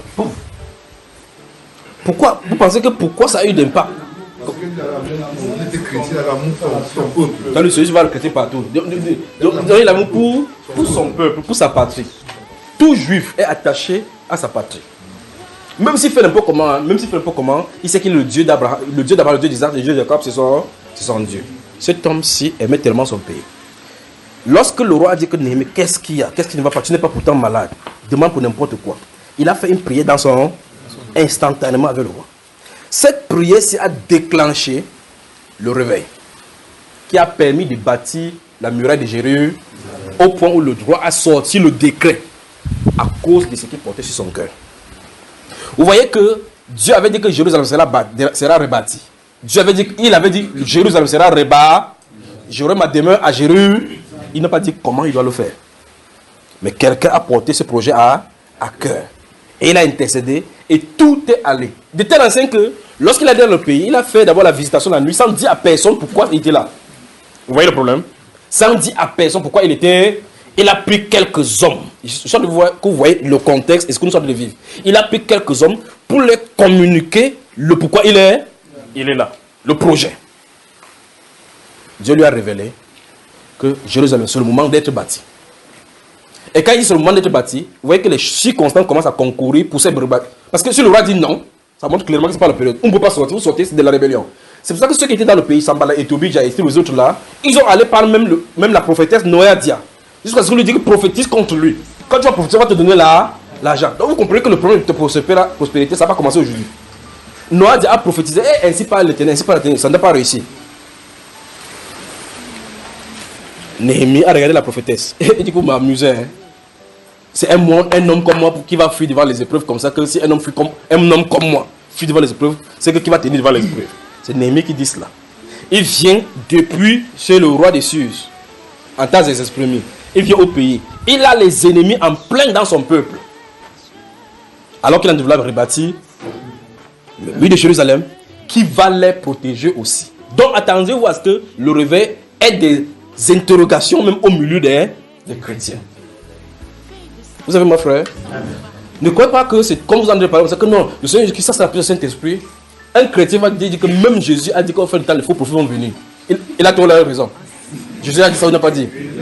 Voilà. Que ça, c'est encore quel groupe ça? Nous sont les gens, les anciens rebelles qui sont sortis du plan de l'illumination. On va vous donner des noms. Quel est leur père spirituel? Tu dis c'est Jésus, tu es bien dit non, il ne respecte pas la hiérarchie. Donc ce sont eux qui vont créer des problèmes. Le plus grand, ce n'est pas ceux de l'extérieur. Parce que ceux de l'extérieur, quand ça ne va pas, le non-chrétien dit que de toute façon, mon pied était malade, ils ont prié pour moi, j'ai guéri. Je m'en fous, même si c'est un sorcier, c'est son problème, maintenant je marche. C'est le chrétien qui va venir dire des choses contre toi. Est-ce que vous suivez, frère? Voilà. Donc nous allons parler donc de la maison de Dieu et nos ambitions. J'ai dit que vous écrivez d'abord volonté. Et comme la volonté sera circonstruite concernant sa maison. Alors, prenons le cas de Néhémie dont nous sommes de voir maintenant. Quand Néhémie quitte Jérusalem, ou bien encore quand il quitte Suse, à Suse, la capitale, où il était avec Antas et les esprits, et que dans sa tête, le roi lui a donné, et quand, remarquez bien dans son cas, après rendre grâce à Dieu, le fait que Dieu a fait prospérer la chose. Quand il a l'autorisation du gouverneur entre ses mains, quel est son objectif, frère? Encore. Comment vous regardez comme ça? Vous n'avez jamais lu le livre de Jérémie, ou bien vous voulez prendre un autre acteur de la Bible? Avec l'autorisation quand il a l'autorisation entre les mains du roi, quand il quitte Suse, il monte sur son cheval en train de partir. Dans sa tête, c'est quoi le but? C'est quoi? Encore une fois, le but c'est? Encore le but c'est? C'est seulement ça qu'il a dans la tête. Toute autre chose est distraite. La volonté de Dieu face à nos ambitions. Vous commencez à comprendre maintenant les différentes choses, n'est-ce pas? Donc il faut qu'on mette des choses au clair. Vous allez voir dans ces choses-là, je peux maintenant commencer à prendre tous les articles de la Bible. Lorsque la volonté de Dieu est exprimée, vous allez voir que la volonté de l'homme doit se réaligner. C'est pas ça que ça se dit. Ça se dit pas comprendre maintenant. Donc ça doit se réaligner selon cette volonté. Vous suivez moi? Prenons le monsieur dont j'ai parlé ici dans la première partie là concernant le commerce. Et c'est le qu'on a employé. Vous vous souvenez de cela, n'est-ce pas? Prenons ce monsieur-ci qu'on a employé. J'espère que vous connaissez l'histoire qu'il a racontée au départ ici. Ce n'est pas le commerce de cet homme-ci qui l'a employé qui doit s'arrimer à ses différentes volontés. Nous sommes d'accord? Il dit bien, pour le cas d'espèce de ce qu'il a raconté là. Sa boutique ne doit pas être fermée au détriment, en faveur par rapport à ses activités, ses envies ou n'importe quoi. Pas vrai? Sauf autorisation. Nous sommes d'accord? Sauf autorisation. Ça dit que s'il veut faire n'importe quoi, et que la boutique doit être fermée, il doit demander l'autorisation de ce monsieur peut-être pour qu'il dise, ok, comme tu es reparti, il faut qu'on trouve des voies et moyens, ou bien encore, il donne son avant en disant que, ok, pardon, tu viens au haut, tu ne dois pas prendre ta propre volonté et lui imposer. C'est pas ça, frère? Donc maintenant, ça veut dire que si on est appelé à une tâche, on doit accomplir cette tâche-là. On doit accomplir cette tâche. Et si on a n'importe quoi, prenons un exemple simple, je crois même avec vous. Si vous travaillez quelque part, ou bien vous travaillez pour le service public, ou bien pour n'importe quelle personne, vous travaillez là-bas, vous devez quitter votre maison de 7 heures de votre maison. Si par exemple, vous devez arriver au lieu de travail, ou mieux, que votre travail commence à 7h, 7h30. N'est-ce pas, vous vous arrangez à arriver à l'heure? Pourquoi? Parce que vous avez donné un contrat. Vous vendez votre temps et votre énergie au service de quelqu'un qui vous rémunère selon les moyens que vous avez contractés dans vos contrats, n'est-ce pas? Bon, si le travail commence à 7h30, ton enfant chauffe. Il a plu. Les roues de la voiture sont percées. Quel est son problème là-dedans? Si ton enfant chauffe, tu as intérêt à venir à 7h. Parce qu'on n'a pas dit le travail commence à 7h30. Sauf si ton enfant chauffe. Mais si c'est inclus dans le contrat comme ça, c'est que tu peux attendre que tu peux même dire chaque jour que ton enfant chauffe. Chaque matin il chauffe. Hein? Vous comprenez, frère?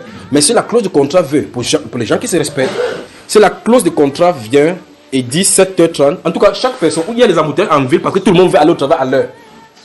Qu'est-ce qui se passe? Ces personnes-ci ont changé leur volonté. C'est pour ça qu'ils font tout, ils insèrent tout selon le week-end. Ils peuvent mettre ça dans le week-end, pour ceux qui ne travaillent pas le week-end. Ils mettent leur visitation, bien les choses pendant les congés. Donc vous voyez que c'est eux qui arrivent maintenant leur vie par rapport à leur travail, par rapport au service qu'ils doivent rendre, pour être en règle avec le service. Ça veut dire que tout ce qu'ils font, ils font faire que leur volonté soit soumise à cette seule direction. Pas vrai, frère? C'est la même chose que nous devons faire maintenant pour le réveil. Quel qu'en soit ce que vous en avez fait. En tout cas, une fois de plus, jetez seulement un coup d'œil panoramique dans la Bible. Et vous voyez que chaque personne, sans exception, chaque personne qui a été appelée du Seigneur, ont arrimé leur vie vis-à-vis par rapport à la direction du Seigneur. Quand Abraham était appelé, puisque c'est lui le premier. Quand Abraham était, en tout cas, prenons même le premier, le prophète Adam. Quand il a dit donne le nom des animaux, il a demandé de donner le nom des plantes. Hein?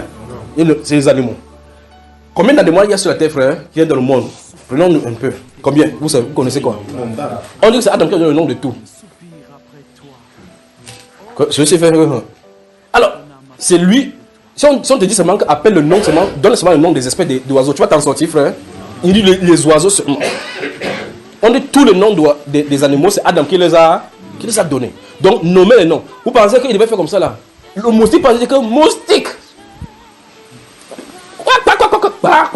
On va dire que non, poule. C'est pas ça, frère. Ok. C'est fini de donner. Quand il est en train de donner, il n'est pas là pour dire qu'il faut que bâtir ma maison ou quoi que ce soit. Son truc, c'est de donner les noms. C'est sa tâche là-bas. Prenons le cas d'Abraham maintenant, pendant que nous sommes maintenant. Dans le chapitre 12, Dieu dit quitte la maison de terre et ton père. Quand Dieu dit quitte la maison de ton père, il a parlé de la séparation. De la séparation. Pour quelqu'un, parce qu'on dit qu'il quitte la maison de son père à 75 ans, c'est ça? Quelqu'un qui a vécu 75 avec son père, tu viens, même Dieu sur lui-même crée des problèmes aux gens. Voici un monsieur qui détruit les familles, pas vrai, frère? C'est pas ça, frère? Qui a dit c'est ça? Hein? Ouais, le frère qui ne veut pas suivre, ça peut vous répondre. C'est ça, j'ai un choix. Quelqu'un, quand vous avez vécu même dans un endroit, même dans une maison, même pendant 5 ans, vous avez du mal à vous séparer de la maison. Il dit bien dans une maison ou louer quelque part, vous êtes tellement habitué que vous connaissez, vous pouvez aller comme ça au frigo, vous savez comment cela est. Et puis vous voyez très bien que vous devez encore quitter la maison. Il dit après 5 ans, ça vous dérange pas, vrai? Lui, il a fait combien? 75 ans. Gardez-vous à l'esprit. Donc pour les gens de notre époque, c'est la fin de la vie. On est arrière-grand-père là. Bon, même si on est au pouvoir, on est quand même arrière-grand. Suivez mon regard. Ok. Donc ça veut dire que si à 75 ans, il dit quitte la maison de ton père, il parle de la séparation. Il ne s'en prie pas. Abraham dit que et mon père, j'ai fait comment? Il a posé sa question, frère. Quand le Très-Haut a parlé, pointe quelqu'un. Dit on exécute. On exécute. Voilà. Vous avez suivi, n'est-ce pas? Quand il a parlé, on exécute. Il n'a pas dit, remarquez bien quand il était sur la terre, quand il marchait sur la terre. Il dit que Pierre m'aimes-tu? Paie mes brebis. Qu'est-ce qu'il a dit de faire? Il a dit de réitérer. Gardez-vous à l'esprit, ce qui est en train de. Ils sont de citer des gens là maintenant. Il dit ils sont de citer des gens. Quand les gars sont, quand il y a eu mort et tout, la résurrection, les gars sont restés comme ça qui disent ouais! Gardez-vous à l'esprit le thème, comme nous sommes de voir. La volonté de Dieu, ou bien encore la maison de Dieu, face à notre ambition. Qui a été quoi, frère? Quand il a choisi, Jean-Luc chapitre, il lui a dit quoi? Il a dit tu seras péché d'homme ou bien? Il a dit qu'est-ce qu'il a dit? Allons-y encore. J'aime ça. J'aime ça. Il a dit désormais tu seras péché d'homme. Désormais, ça veut dire quoi? C'est-à-dire quoi? Quelle est l'implication de pour son travail? Ça veut dire clairement que Jésus a été clair dès le départ. Quand Christ est ressuscité, il est parti. Il les embrouillait partout. Un temps, il faisait cache-cache entre eux là. Le gars est resté tranquille. Vous dites que Christ est parti où? Il a dit quoi? Pierre a dit quoi? Il a encore péché. Vous avez vu ça, frère? Point quelqu'un. Il dit que quand le Très-Haut parle, on exécute. Le gars est encore entraîné à pêcher. Il a entraîné le capitaine. A entraîné tout le monde. Lève-la dans l'eau. Dans l'eau. Tu as attrapé. Jusque là, Jésus est venu réitérer la chose. C'est pour cela que Jésus lui parle plusieurs fois pour le faire entendre que le but, c'est de perdre les brebis. Vous me suivez, frère? Parce qu'il a quitté le sentier. Depuis ce moment que Jésus, notre Seigneur, a parlé à Pierre, vous avez encore vu dans la pêche, frère, qu'est-ce que Jésus veut nous faire comprendre? Il veut nous faire comprendre que sa mission doit être primordiale. Sa mission doit être primordiale. Seigneur Jésus, ils sont dans l'eau de chercher le poisson. C'est ce qui est amusant. À la berge se trouve quelqu'un qui n'a pas pêché, mais qui a le poisson. Pointe quelqu'un. Dis ce que tu cherches dans la vie. Jésus a déjà sa braisée. Avec le manyanga. Et le rayon de miel. Voilà. Vous avez entendu un jour que Jésus a lancé le filet dans l'eau, qu'il allait dire sur les eaux. On dit c'est eux qui étaient dans l'eau. Ils cherchaient quoi dans l'eau, frère? À la berge se trouvait quoi? Non pas seulement poisson. Poisson avec le miel. Avec le bobolon. Parce que les gars avaient faim, ils ont dit que non. Qu'est-ce que tu as appris dans la nature là? Il y a des versets bibliques. Tu mangeras à la suite de ton. Pointe quelqu'un encore. Dis quand Dieu parle. On exécute. Ça, dit arrête de le combattre. Avec ses propres versets. Voilà. On va travailler sur de vous d'amener doucement pour qu'on comprenne bien ces choses. Mais avec tout le tableau qu'il a pointé, vous pouvez comprendre clairement ce qu'il veut dire aujourd'hui. Donc quand le Seigneur a dit, dans Matthieu chapitre 16, écoutez bien là, dans Matthieu chapitre 16, il se tient là. Il dit, tu es Pierre. Après avoir dit cela, il dit, tu es Pierre, si je bâtirai mon église. La première révélation à qui il a parlé à cette personne. Le but ultime pour lequel je suis là, c'est pour que l'église soit bâtie. C'est quoi l'église, frère? La maison de Jésus, c'est-à-dire, notez Hébreux chapitre 3, verset 6. Donc, notez le verset 1 à 6. C'est le verset 6 qui nous intéresse.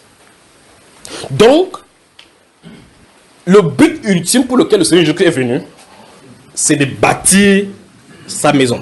De bâtir la maison. De bâtir sa maison. Voilà le but. Voilà pourquoi il est là. Donc, il venait de révéler au chapitre 16 de Matthieu.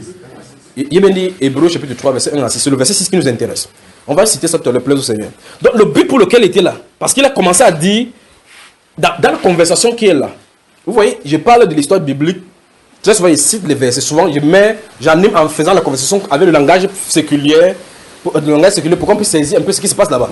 Dans le langage, là, il se tient là-bas, il a rendu l'air interrogé sur ce qu'on dit de lui dehors, pas vrai? Les gens disent que quoi? Que je suis dans quelle secte? L'autre dit que tu es dans la secte de Jérémie. L'autre dit que tu es vivre heureux, mourir jeune. L'autre dit que tu as vu quelqu'un qui fait comme ça, c'est avec des démons. Pas vrai. On a dit toutes sortes de choses de lui. Vous donc, qui marchez avec moi, vous pensez que je suis qui? Pierre dit, tu es le Christ, le Fils du Dieu vivant. Il dit, ce ne sont pas la chair et le sang qui te l'ont révélé cela. Donc tu n'as pas appris ça de quelqu'un. Ce n'est pas parce que tu es descendant d'Israël que tu as appris cela, mais c'est le Père qui aussi qui te l'a révélé. Donc, Dieu a révélé à Pierre qui est la personnalité qui est au-devant d'eux. Pas vrai? Il dit, ok, comme Dieu t'a révélé comme ça, sache que ce que je suis censé venir faire sur la terre, c'est pas comme ça que ça se passe pour qu'on la baptise. La révélation. L'église est bâtie sur la révélation. Regardez bien la personne à qui Dieu a donné la révélation. Que voici pourquoi il est sur la terre. Et par la suite, il dit que non, c'est toi dans le capitaine. C'est toi le capitaine. Au chapitre 22 de Luc, il dit, Satan vous a réclamé pour vous cribler comme un froment. Il ne dit pas que j'ai prié pour vous. J'ai prié pour toi, afin que ta foi ne défaille pas. Donc pour les autres, Satan peut les traiter. Mais j'ai prié pour toi, afin que ta foi ne défaille point. Lorsque tu seras converti, affermis tes frères. Donc Pierre avait des problèmes. Pierre avait des problèmes. Mais le capitanat est entre ses mains. C'est à lui de fermer. Il pouvait fermer le ciel sur toi. Ouvrir pour toi. Ce que je te donne. Au nom de Jésus, lève-toi. Ça, c'est son magasin. Quand on va rentrer dans la promesse, vous allez voir que il y a plusieurs demeures dans la maison de point quelqu'un. Dit qu'il n'y aura pas d'embouteillage au ciel. Il n'y a pas de lit double. Chacun a une maison. On ne discute pas les terrains. Voilà. Il y a plusieurs demeures dans la maison de mon père. C'est pour dire qu'il y a assez de place. Si cela n'était pas, je vous l'aurais dit. Je m'en vais vous préparer une. Donc, point quelqu'un dit à chacun sa place. Voilà. Donc, si tu as ta place, il y a ton frigo là-bas. Là-bas, on ne coupe pas la lumière, il n'y a pas de délestage. Ce que tu as besoin, il y en aura. Maintenant, bien plus plus que cela, bien plus que cela. Ce que tu es censé réaliser sur la terre nous attend en haut là-bas afin que nous demandions sa venue. Regardez bien ce que Christ dit. Ce n'est pas vous qui m'avez choisi, c'est moi qui vous ai choisi, qui vous ai établi afin que vous alliez. Écoutez, et que vous portiez des fruits. Et que votre fruit, pas que vos fruits, votre fruit demeure. Afin que ce que vous demanderez au Père, en mon nom, il le fera. Donc si moi, il veut demander un peu comment, selon ce qu'il a prévu pour moi, ça va se passer. Pierre dit, ce que j'ai, je te le donne. Pas que ce que le Seigneur a. Ça, il y a pour le Seigneur.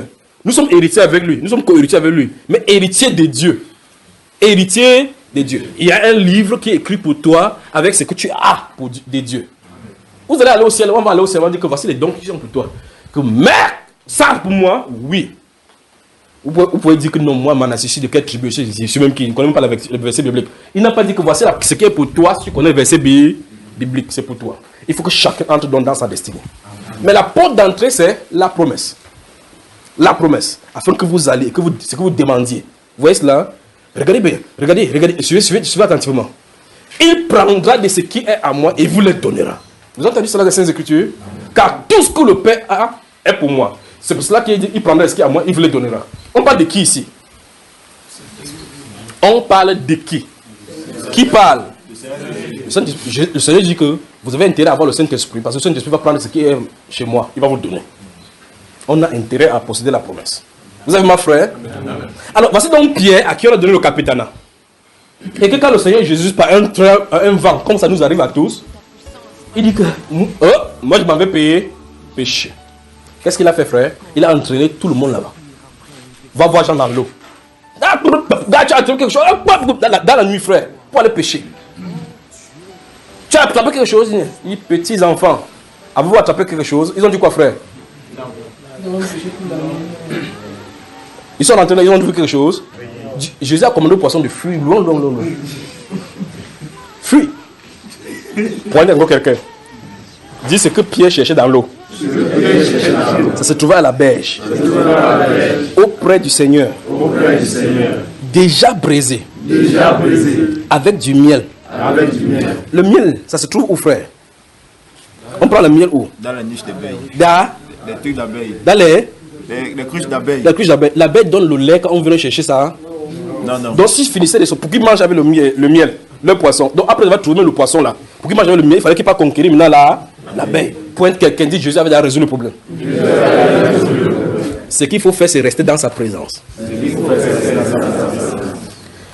L'un des caractères de notre Seigneur Jésus-Christ dans la Bible, c'est que quand il vient vers ses enfants, il ne les culpabilise pas. Il les reprend toujours doucement. Remarquez avec Zacharie. Il reste tranquille. Il sait ce que Zacharie vit. Il reste tranquille seulement jusqu'à ce que la lumière se lève sur le cœur. Et puis celui-là se répand. Et regardez ce qu'il va faire au Pierre.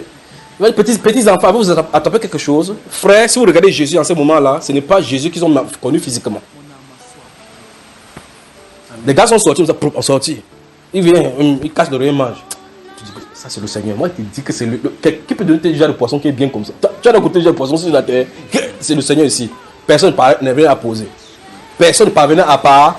Chacun dans son cœur savait que c'était le Seigneur. Mais ce n'est pas physiquement la personne avec qui ils ont marché. C'est là où il a compris. Comme il sait qu'ils ont su que c'était lui, parce que c'est le geste de maître. Le geste a présenté que c'est le Seigneur. Il savait donc que c'est le Seigneur. Quand ils ont su que c'était le Seigneur, ce qu'il a dit à Pierre maintenant, c'est que c'est là-bas que je t'avais envoyé.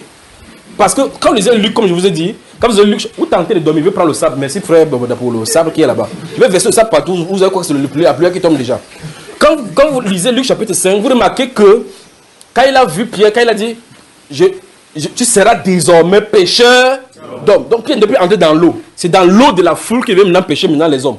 Mais quand Christ a tardé, il est encore entré dans l'eau. Il dit, hey, peut-être l'entraînement n'était pas encore terminé. Là-bas, pour lui montrer clairement que c'est terminé, là tu as fait un seul poisson. Pointe encore quelqu'un, dit que c'est que tu cherches. Est déjà accompli auprès du Seigneur. Toi, reste à son écoute. Reste à son obéissance. Les gars sont venus, le poisson était là brisé. J'imagine que quand je parlais, ça sentait encore, la fumée montait. Vous savez quand vous allez acheter le poisson brisé, la fumée monte encore comme ça, comme si elle... En tout cas, si c'est le Seigneur qui prépare, c'est le condiment qui est là-bas, c'est très grave. La question c'est, il avait pris ses poissons où? Avec ce miel où? Donc il a mis le poisson avec du miel. Mais il ne nous a pas reproché que Pierre, qu'est-ce que tu as de faire ici? Il dit, Pierre, m'aimes-tu? Le gars s'est fâché lui là-bas, non? Mince. C'est encore que la question, c'est pas que tu me donnes un poisson brisé. Je t'aime, tu déranges les gens. Paix mes brebis. Quelqu'un dit la volonté parfaite de Dieu. Donc, quand Pierre a reçu le message de paître les brebis du Seigneur, il n'y a plus autre chose qui doit importer pour Pierre que de paître. Quand vous lisez donc effectivement les deux épîtres qu'il a écrites, vous comprenez qu'il a compris exactement ce que le Seigneur a dit là-bas. Dans la deuxième lettre, il dit que voici déjà la deuxième lettre que je vous écris. Dans l'une et dans l'autre, je cherche à éveiller votre saine intelligence. Car je sais que bientôt il va quitter. Où est-ce là? Il dit que, avant toute chose, le Seigneur ne tarde pas dans l'accomplissement de ses prophéties comme les autres disent. Sachez qu'il viendra. Donc, qu'est-ce que Pierre a dit? Il avait compris effectivement. Il va dire quelque chose dans le chapitre 2 de 1 Pierre que nous allons consulter maintenant. Donc, 1 Pierre chapitre 2. Puis c'est lui dont il est question. D'ailleurs, elle explique que tout ce que je dit ici, le but c'est de vous montrer que quand la volonté de Dieu est pointée, toute autre chose ne doit plus avoir de sujet par rapport à cela. Pas vrai? Amen. Rien ne doit contrarier cela. Amen. Donc vérifiez tout simplement que vous êtes en ligne. Dans le livre de 1 Pierre chapitre 2, si vous lisez, le verset 5 principalement. 1 Pierre chapitre 2. Vous avez moi? Papa Tani, tu peux nous lire? Verset 5. Bon, il faut prendre le verset, j'ai dit verset 1 à 5. C'est le verset 5 qui nous intéresse là-bas. Je parle d'ici parce que c'est cette personne-ci, qu'on lui a fait des reproches, qui nous a donné ces injonctions-ci. Allons-y. Au verset 5, il est dit, et vous-même, comme des pierres vivantes, édifiez-vous pour former une maison spirituelle, un saint sacerdoce, afin d'offrir des victimes spirituelles agréables à Dieu par Jésus-Christ. Amen. Aujourd'hui, ce qu'on fait, c'est qu'on court pour aller offrir des victimes agréables à Dieu, sans avoir d'abord que la maison elle-même soit bâtie. Il parle de quoi ici? Il dit vous-même. Donc il parle de qui? Les chrétiens. Il dit édifiez-vous comment? Vous avez le parole, vous avez ça devant vous, non? Pour former une maison spirituelle. Pour former. Écoutez, édifiez-vous pour former quoi? Une maison spirituelle. Une maison spirituelle. C'est quoi une maison spirituelle? Un lieu de prière. Un lieu de prière. Allons-y, oui. Encore ça. Vous avez entendu dans la Bible ces paroles si le zèle de ta maison me dévore. Vous avez entendu cela? Quand vous entendez Christ le Seigneur, parce que là, il a de reprendre ce que Ésaïe, le prophète, a dit dans le livre de Psaume. Il dit, tu as entendu la pluie là, frère, tu entends le bruit là, tu entends ça? Lorsqu'il entre dans le temple, quand il entre à Jérusalem, il entre dans le temple, il fouette les gens, On dit, ses disciples se souviennent qu'il est écrit de lui que le zèle de ta maison me dévore. Quand on dit le zèle de ta maison me dévore, ça veut dire que ça dévore qui? Le Seigneur, n'est-ce pas? Le zèle de sa maison. Ça veut dire que le Seigneur ne tolère pas et ne tolérerait pas et ne laissera pas qu'on fasse de sa maison n'importe quoi. Il est prêt à punir. Remarquez bien, c'est le seul lieu de la Bible où le Seigneur Jésus-Christ a été vraiment en colère. Il a fait les chicoter les papas là-bas. Que ce soit ton papa, c'est son problème. Il renverse tes commerces. C'est terminé là-bas. Enfin, en tout cas, le prophète dit dans les prophéties qu'il n'y aura plus de marchands des temples dans la maison de l'Éternel. Maintenant, quand la Bible déclare que le Seigneur entre là-bas et chicote, et on dit que le zèle de ta maison me dévore. Hébreux chapitre 3, verset 6 dit donc que Moïse a été fidèle comme serviteur sur sa maison. Mais Christ l'est comme fils sur sa maison. Et sa maison, c'est nous. Si le zèle de la maison des dieux dévore Christ au point où il entre à l'intérieur pour chicoter les gens. Et là, c'est un endroit où ce sont des murailles de pierre, pas vrai? C'est-à-dire que ce sont des choses faites des mains d'hommes. Que le prophète lui-même a dit que Dieu habiterait vraiment dans le temple fait des mains d'hommes. Et qu'il entre là-bas, il chasse les gens. Et qu'on dit que cette maison-là était le type de l'habitation de Dieu en esprit. C'est-à-dire quoi donc? C'est-à-dire les chrétiens. C'est-à-dire le type de chrétiens. Parce que c'est nous sommes le temple du Saint-Esprit. Donc ça dit que c'est les types de chrétiens. Ça veut dire que si le zèle de la maison physique a dévoré le Seigneur Jésus, vous pensez que quel est son degré de zèle donc pour pouvoir bâtir le Saint-Temple, l'Église? Vous comprenez, n'est-ce pas? Or, pourtant, je viens de présenter ici dans le livre de Matthieu chapitre 16 que le but ultime, il a révélé que le but ultime pour lequel il est là. Dans le livre de Jean chapitre 11, verset 45, la Bible déclare que quand il a ressuscité Lazare, il y a des gens qui sont allés voir les pharisiens. Il dit que vous ne voyez rien, que tous vont à lui. La Bible déclare que le souverain sacrificateur a prophétisé que tous vont à lui. Il dit que vous voyez qu'il est d'intérêt qu'un seul meurt. Donc nous, on le tue pour que les Romains ne viennent pas nous détruire ici. Il dit, si on le tue, on ne nous détruira pas. Donc à cause de sa mort, on ne nous détruira pas. Il dit cela, non de lui-même, Mais étant souverain sacrificateur, il prophétisa que Jésus-Christ devait mourir, non pas seulement pour le peuple, mais c'était afin, écoutez bien, c'était afin, sa mort, c'était afin de réunir dans un seul corps les enfants de Dieu dispersés. Donc la venue de Jésus-Christ, c'est pour former cette habitation de Dieu en esprit. Ce saint temple, appelé l'église du Seigneur. C'est de ça dont il est question. Donc imaginez donc que s'il n'a pas toléré physiquement que dans son temple, on fait des marchands, on fait des salles, n'importe quoi. Et il dit, il est écrit que ma maison sera une maison des prières. Mais vous en avez fait une caverne des voleurs. Alors maintenant, je pose donc la question. Qu'est-ce que le voleur a en nous, le temple des dieux? Quel marchand de temple a installé son comptoir en nous? C'est ça dont il est question. Quel marchand de temple? Ou mieux encore, le lieu saint a quoi à voir avec le lieu non saint? Ou mieux encore, qu'est-ce qui se passe dans notre cœur, qui est le lieu de tabernacle de cet esprit-là? Parce qu'on dit ici que édifiez-vous pour former. Donc notre objectif doit être focalisé sur la construction de ce temple-là pour que Dieu habite en nous. Pour former un temple. Vous voyez ça? Une maison, une habitation de Dieu en esprit. Il dit afin que chaque fois, vous voyez, chaque fois, avant d'aller témoigner, le Saint-Esprit d'abord. Pour offrir des victimes. C'est-à-dire qu'on peut prêcher maintenant et faire venir les gens à Jésus. Afin que vous offrez des victimes entières. Des victimes. Quand les gens venaient pour avoir les victimes, que voici les victimes qui amenaient pour le sacrifice. Les fruits dont peuvent venir maintenant au travers du Saint-Esprit. Première chose, il faut d'abord bâtir. Il faut d'abord s'édifier. Dans le chapitre 22, dans le verset 22 du chapitre 2, qu'est-ce qu'il dit? De Éphésiens cette fois-ci. Le Paul, l'apôtre. Vous savez, je suis obligé de parler directement, vous savez, vous donne le verset. Parce que si je dis qu'il m'avait ouvert la Bible là, c'est pour ça que vous voyez chaque fois il prêche, il met ma Bible là-bas, au point aussi il dit que ouvre, j'ouvre. C'est pour ça que je suis obligé de parler comme ça. Regardez encore comment Paul l'apôtre met ça ici. Il dit Éphésiens chapitre 2, le verset 22. Tu y es mon cher? Lis-nous ça à haute voix. Il est écrit. En lui, vous êtes aussi édifiés pour être une habitation de Dieu en esprit. Vous entendez cela, frère? Il dit en Christ Jésus, vous êtes aussi édifiés pour être. Je ne comprends pas, je ne peux pas comprendre. Donc ça veut dire que le chrétien doit pointer quelqu'un, cette fois-ci, mettre le doigt sur le nez, pointer quelqu'un dans le nez. Que tu dois, en tant que chrétien, non, il n'y a pas de doigt ici. Pointe le doigt sur le nez de quelqu'un, pointe le doigt. Tu dois, en tant que chrétien, être une habitation de Dieu en esprit. Voilà. C'est quand même curieux. Vous voyez ce que le Saint-Esprit dit dans la Bible? C'est-à-dire que la Bible place le chrétien en union, en unisson, en relation, en communion avec le Saint-Esprit à un haut degré. Mais sur la terre, on enseigne autre chose. Non. Quand tu dis Seigneur Jésus, entre dans mon cœur, il entre. Pointe quelqu'un, encore pointe quelqu'un. Que quand Jésus-Christ entre, ça fait du bruit. Il n'entre pas. La porte fait noir. Voilà. Vous savez, quand vous ouvrez la maison, vous entrez, ça fait noir. On sait que quelqu'un a entré. Il n'entre pas comme ça. Il lance. Non. Il n'entre pas comme ça. Vous savez qu'il est là. Vous savez, Paul l'apôtre dit, avez-vous reçu le Saint-Esprit quand vous avez cru?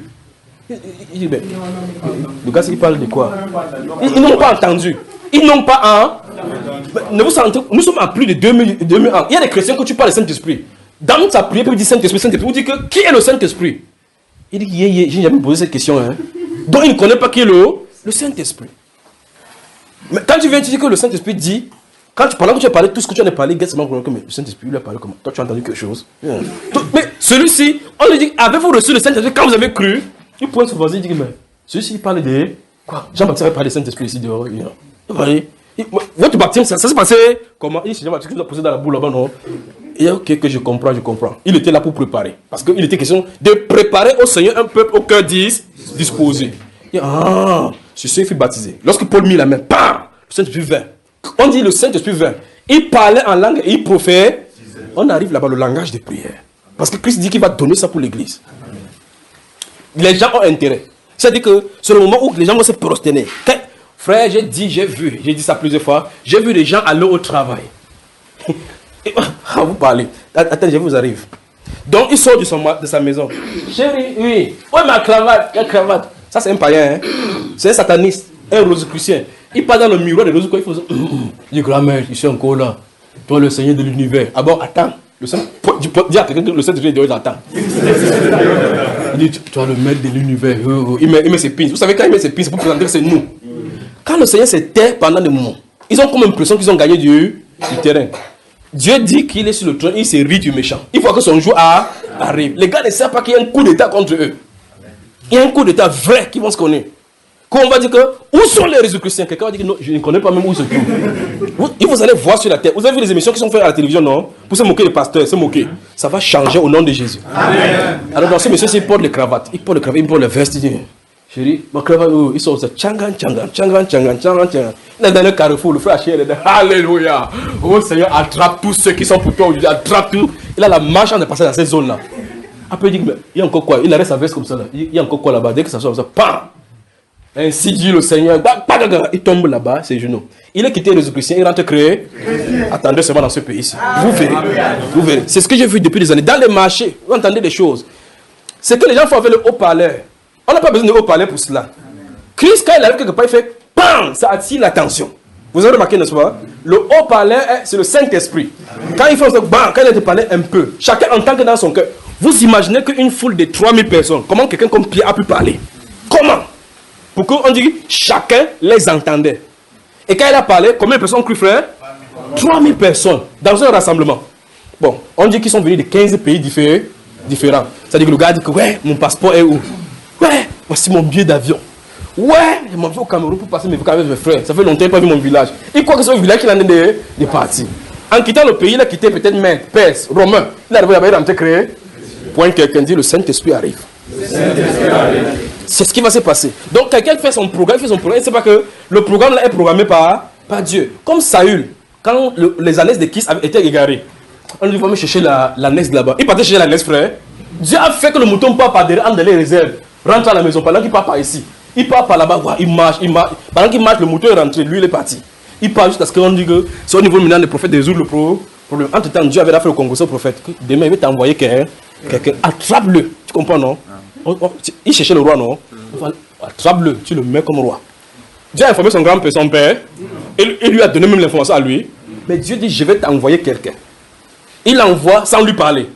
Il est passé par quoi, frère? Le mouton. La plus bête des animaux, pas vrai? C'est par lui qu'il est passé. Et quand il passe par là, il envoie Saul au royaume. Il est sorti, chercher les moutons, rentré roi d'Israël. Le réveil arrive. Le réveil arrive. Mais nous avons un pan. Sinon, la plus grande responsabilité, parce qu'il s'agit de nous. Il s'agit de nous, parce que la pluie... Il s'agit de nous. Ce que nous devions faire, c'est, je veux que le Seigneur aiguise notre saine intelligence. Que tout ce que nous devions faire sur la terre maintenant doit s'arrimer à ce programme-ci. Je vais donc, après, ici, je vais faire prendre 5 minutes pour pousser à poser des questions relativement à ce réveil-ci. Qu'est-ce qu'on doit faire? Qu'est-ce qu'on est censé faire pour qu'on puisse savoir ce qu'il faille faire? Je ne suis pas en train de dire que vous avez abandonné votre travail. C'est pas ce que je suis en train de dire. Daniel n'a pas abandonné son travail du royaume pour prier pour que le réveil vienne. Non. Néhémie que nous avons vu n'a pas abandonné son travail. Pour le cas de Pierre, c'est Jésus qui avait dit que quitte-moi l'eau va te noyer un jour. Viens prendre les gens ici. De façon spécifique, Jésus lui avait dit. De façon spécifique, il avait dit à celui-là qui comptait l'argent, les tchang-tchang sont terminés. L'or et l'argent vont périr. Mais le royaume de Dieu était éternel. Suis-moi. Il était derrière. Donc, de façon spécifique, ce qu'il veut dire, c'est que quoi? Quel que soit ce qu'on a de faire, on doit arrimer notre programme à ceci. On doit arrimer notre cœur ici. Voici la direction. Voici la direction. Regardez encore une fois de plus.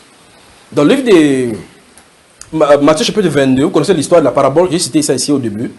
Dans le livre de Matthieu chapitre 22, on parle de la parabole des noces. Le Seigneur dit que le royaume des cieux est semblable à la noce que un homme avait fait pour son fils. La noce de son fils. Quand les préparatifs étaient prêts, le maître a envoyé les gens de la maison que va aller appeler ceux qui sont invités. On est venu chez un. Quand, oui. On a dit que c'est déjà prêt. Il dit que non. Ouais, j'ai programmé aller visiter un terrain que j'ai vu hier. Vous entendez ça, frère? Ça, ce sont ses ambitions. Ça, ce sont ses ambitions. C'est sa volonté. Mon terrain. On dit, la noce de l'agneau est prête. Et tu y étais invité. Le monsieur, il devait faire quoi? Qu'est-ce qu'il devait faire? Tous ensemble, qu'est-ce qu'il devait faire? Il dit, le monsieur de cette parabole-là, il devait tout abandonner. Parce que le terrain importe peu par rapport à la noce. Il est encore vers l'autre. Il dit, viens. Il dit, vous étiez là, tu as tes cartes d'invitation. Il dit, oui, viens alors. C'est d'après. Ouais, les bœufs. Frère, point quelqu'un. Dis laisse les bœufs. Focalise-toi sur le mariage de Jésus. Vous entendez, n'est-ce pas? Il a dit qu'il a 5 paires de bœufs. Il va aller essayer. Qu'est-ce que le Seigneur veut nous montrer ici? Que les gens, à la fin, peuvent être distraits par leurs ambitions et se défocaliser de l'appel clairement qui leur a été destiné. Avec ceci, même les poules, n'est-ce pas? Avec ceci, nous ne devons pas faire comme eux. Parce que c'est écrit là-bas. Et c'est averti, c'est pour nous.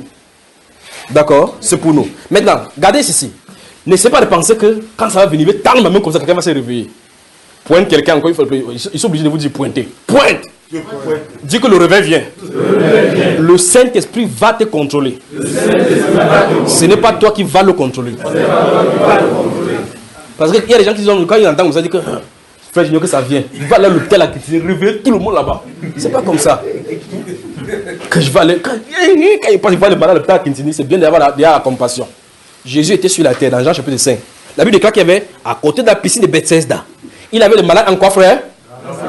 Encore? En grand? Il est là-bas, il a dit, je vous guéris tous au nom de Jésus. C'est ça, frère? Il a fait comment?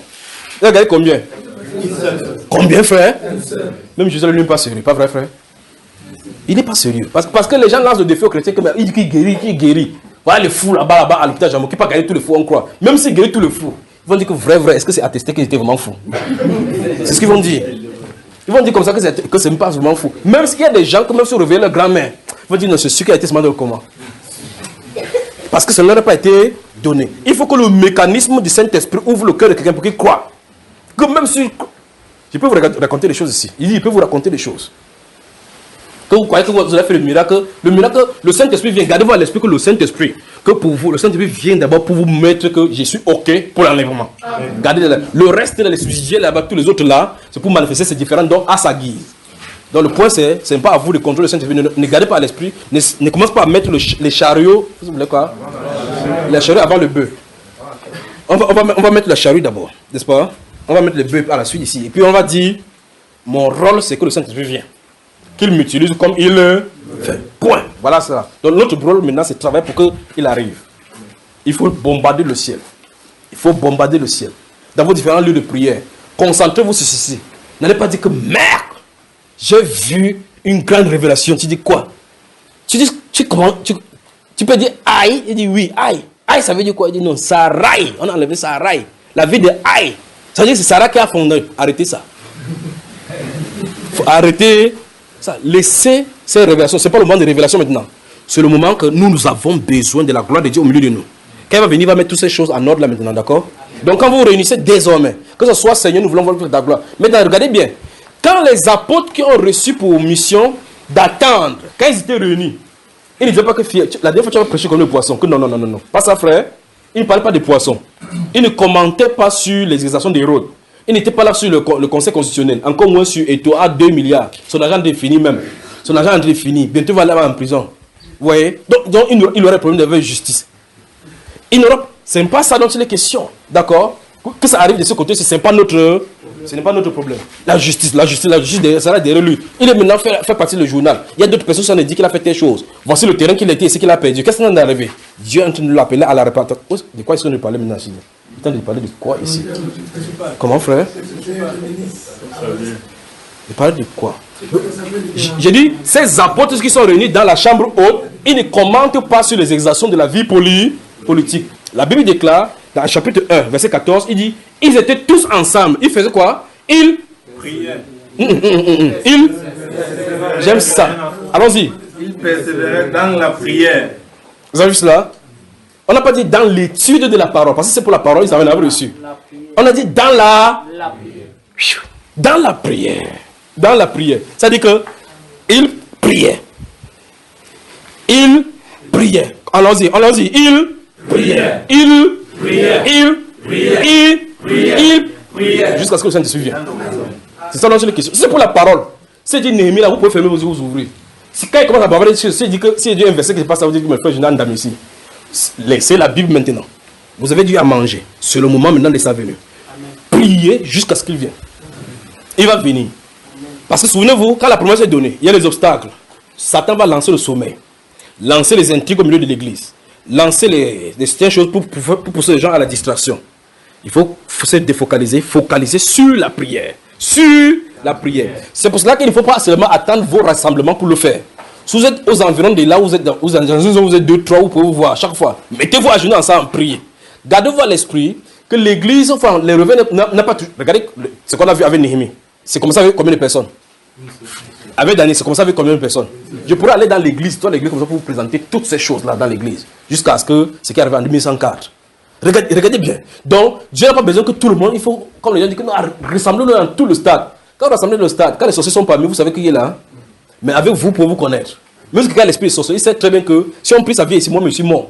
Donc, je suis obligé de dire, Seigneur, pardonne-moi pour mon sorcellerie. Donc, au moins, ici, on te connaît. Alors, donc, vous réunissez. Si vous êtes dans une zone, supposons que les 4 frères sont dans une même zone.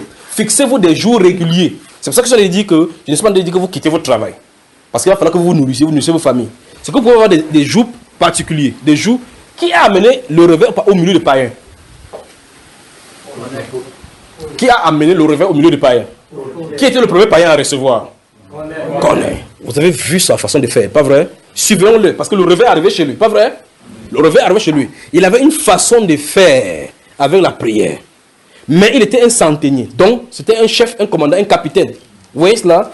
Il commandait les gens. Donc, sa prière ne faisait pas qu'il ne partait pas au travail. Donc, il faisait cela en secret. Il priait en secret. Lui seul a amené le réveil, non seulement avec lui, mais avec toute sa famille. Vous avez vu ce qu'il en est, n'est-ce pas? Donc, cette persévérance dans la prière, gardez-vous à l'esprit, cette persévérance dans la prière, cette persévérance dans la prière, et la particularité que cette prière est orientée uniquement dans cette direction-ci. Quand on fait cela, et que, écoutez bien, et que de ce côté-ci, vous saturez, de ce côté-ci, vous saturez, et que les gens qui sont dans le pays amènent le rapport, devant le Père, c'est que Père, ça huche au Cameroun. Ici on réclame, ah bon, ça on réclame, là-bas on réclame. Il dit, descendez. Aïe, aïe, je me sens bien. Et puis de ces jours, vous levez, qu'est-ce qui passe ici? Et ça commence, Donc prions, parce que c'est le moment, Ce n'est plus le moment de discuter que ici c'est faux, on ne porte pas le foulard, Quand ça va venir, tu vas savoir que ta tête brûle si tu n'as pas le foulard. Donc dis à quelqu'un que prie. Prie jusqu'à ce que tu ne puisses plus prier. Voilà, c'est de ça dont j'ai les questions maintenant. D'accord, frère? Donc il est temps maintenant de prier. Donc notre vie maintenant c'est le jeûne et la prière. Le jeûne et la prière. Jésus n'a pas dit quand ça va arriver, le jour ça va arriver. Il a dit que c'est proche devant nous. D'accord? Quand il a dit à cette femme de Anne, chapitre 1 de Luc, au chapitre 2, la Bible déclare que Dieu leur avait donné la promesse qu'ils ne vont pas mourir sans voir le Christ du Messie. Vous avez moi, frère? Amen. Elle priait, la Bible déclare qu'elle priait nuit et jour. Elle passait son temps dans les jeûnes et là, frère, elle avait combien d'années? 84. Quand j'ai une maman ici qui a 35 ans, elle dit que j'ai mon mal d'estomac. Pointe quelqu'un. Dis que tu as le mal même de gorge. La promesse est pour toi. Tu as le mal d'estomac. Ça va percer tes intestins. Tu vas prier et jeûner. Voilà. Il y a des gens qui me tournent un peu comme ça, que frère Junior, il peut prendre mon médicament. Dis, prends ton médicament, mais prie. Voilà. Nous allons jeûner, d'accord? Voilà. C'est la dernière heure de réveil final de l'église. Donc quand le Seigneur commençait à me parler l'année dernière, que je sentais ces choses, vous savez, il y a beaucoup de prophètes qui ont dit des choses, ils ont quitté la scène sans voir. Je savais que, est-ce que le Seigneur de me préparer à partir? Est-ce que c'est ça? Un de ces jours, j'ai parlé d'un avion et que j'étais à l'intérieur et que le cockpit, l'ordinateur de bord est gâté. Quand vous prêchez quelque chose, vous proposez quelque chose, que vous vous trouvez à l'intérieur, c'est différent. Vous pouvez mettre, mais c'est que j'ai vu l'avion là, c'est quand j'étais dans l'avion et que ça a fait ça que je me suis souvenu. Je n'ai jamais prié comme ça. Tout ce que les gens bavardaient dans l'avion là-bas, c'était pour eux. Je suis resté sur place, celui qui a actuellement ne savait pas ce qui se passait. C'était à l'intérieur, frère. J'ai prié, je pressais, la sueur coulait sur mon visage. Parce qu'il savait ce qui se passait là-bas. Je venais de prophétiser que j'étais dans un avion. Et dit, cet avion s'est parti. Qu'est-ce qui s'est passé? L'avion, le tableau de bord, l'ordinateur de bord a fait pour le. On est allé quelque part en Afrique de l'Est. L'avion a atterri à Bangui. On a fait 3 heures sur place. 3 heures sur place. Le pilote fait il fait. J'entends seulement sur mes pieds. Vous êtes là-bas, vous entendez en bas. Tu vas sortir là-bas, frère. Tu vas dire que laissez-moi ici. Tu restes seulement là-bas. Donc si vous allez mourir, vous allez mourir. Il fait ça boule comme les voitures, les Opep ici là. Il dit que ma part est venue. Il fait Saint-Esprit dit, je t'ai dit que tu étais dans l'avion et il y a eu problème. Et je suis à l'assemblée, il dit que j'étais dans le cockpit et je dis, vous riez là, vous avez intérêt à prier pour moi quand il parle aussi. Il dit que j'étais dans l'avion, j'ai vu, tu crois que c'est dans l'avion seulement, que j'ai vu l'ordinateur de bord qui a des problèmes. Et puis cet avion, ça part où là, ça va s'égarer. Frère, Dieu merci qu'on n'avait pas décollé de cet aéroport. Je suis resté tranquille comme ça. Quand les gens étaient, chacun passait là-bas, les servants là passent, ils passent partout. J'entends, ça démarre. Ils tournent, ils vont vers la piste. Ils testent d'abord, ils lancent d'abord, ils lancent. On lance pour tester les moteurs. Ils lancent, ça fait. Ils tournent. Je dis que ma part est venu à Bangui. Le Saint-Esprit me rappelle que tu venais de dire que tu étais dans la machine avait le problème. J'ai prié, en tout cas, l'entraînement de prier par l'esprit. C'est là-bas, parce qu'il ne faut pas déranger quelqu'un. C'est ma sueur. Si tu es à côté de moi, tu devais savoir que déjà les sueurs ici. C'est pas normal. Parce qu'il y a la clim dans l'avion. Il y a la clim dans l'avion. J'étais à l'intérieur comme ça. J'ai sorti, j'allais au cockpit, j'ai touché la main de comment ça s'appelle, de monsieur là. Je touche sa main, je touche les. Je suis dans les câbles. Vous le dites que je suis fou, c'est votre problème. Je suis dans les câbles, dans les machines en bas, je prie. Je suis là, je transpire. J'étais le vrai mécanicien là-bas. On a fait 3 heures de temps sur ta marque là-bas à Bangui. Après, quand le Saint-Esprit dit que ça va, le sommeil m'a pris. Quand il dit ça va, c'est pour ça qu'il veut revenir avec Dieu là. Quand il dit ça va, il ne dit pas que ça va, que c'est fini. Pour te mettre encore en haleine. Donc, même s'il a dit ça va, tu dois vraiment prier. Ça va, c'est-à-dire que maintenant vous pouvez mourir tranquillement. Ou bien que ça va, que l'avion est maintenant bien. Il ne dit pas, il dit ça va. Il dit ça va, il dit ok, moi aussi j'arrête les prières. Mais même quand il dort, il entend tchic, il dit, ça dit ça va. Prenez une pause, on prend quelque chose et puis on revient. Vous allez voir les histoires, c'est Dieu si, Dieu. Que Dieu vous bénisse, à tout à l'heure. C'est toi qui guéris, c'est toi qui restaure, oh, toi, l'Esprit de Dieu, nous avons besoin de toi. C'est toi qui sonde les cœurs, oh toi qui sonde les reins, c'est toi le paradis. Oh, nous avons besoin de toi. Ayons les yeux fixés dans la patrie céleste. Jésus vêtu de gloire, oh, rayonnant de majesté, laisse son esprit parmi nous. Moi je crois en sa parole. Il a dit je monte vers le Père, je ne vous laisse pas orphelin, car mon esprit est parmi vous, l'Esprit de Dieu, il est parmi nous, il est parmi nous, il est parmi nous, oh, il est parmi nous, le Saint-Esprit, il est parmi nous, il est parmi nous, oh, il est parmi nous, il est parmi nous,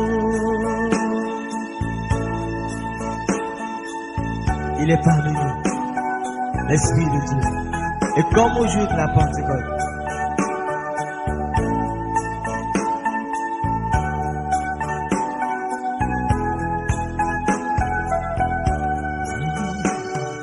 comme au jour de la Pentecôte, moi j'ai besoin de l'onction. Oui, comme au jour de la Pentecôte, j'ai besoin de l'onction. Oh, comme au jour de la Pentecôte, j'ai besoin de l'onction. Comme au jour de la Pentecôte, J'ai besoin de l'onction. Alléluia, alléluia, alléluia, alléluia, alléluia, alléluia, alléluia, alléluia. Voici le moment que Dieu a choisi pour te bénir. Voici le moment que Dieu a choisi pour te lever. Alléluia, alléluia, alléluia, alléluia, alléluia, alléluia, alléluia, alléluia.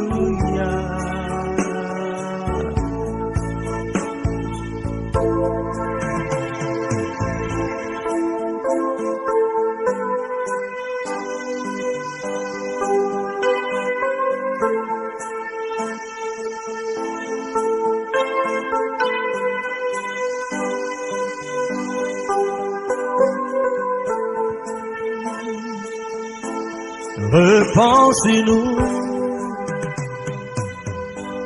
ton Esprit Saint, façonne-nous entre tes mains. Repense-nous, repense-nous, oh Papa, ton Esprit Saint, viens façonne-nous. Façonne-nous, oui, entre tes mains, entre tes mains. Viens rallumer notre flamme. Oh, viens purifier notre cœur. Oh, revers-nous de ta puissance, Seigneur. Repense-nous, repense-nous, oh, ton Esprit Saint, viens et façonne-nous entre tes mains. Repense-nous, ton Esprit Saint, façonne-nous, façonne-nous, entre tes mains, entre tes mains. Façonne-nous, refais nos forces, ne nous reprends pas, ton Esprit Saint. Sois béni.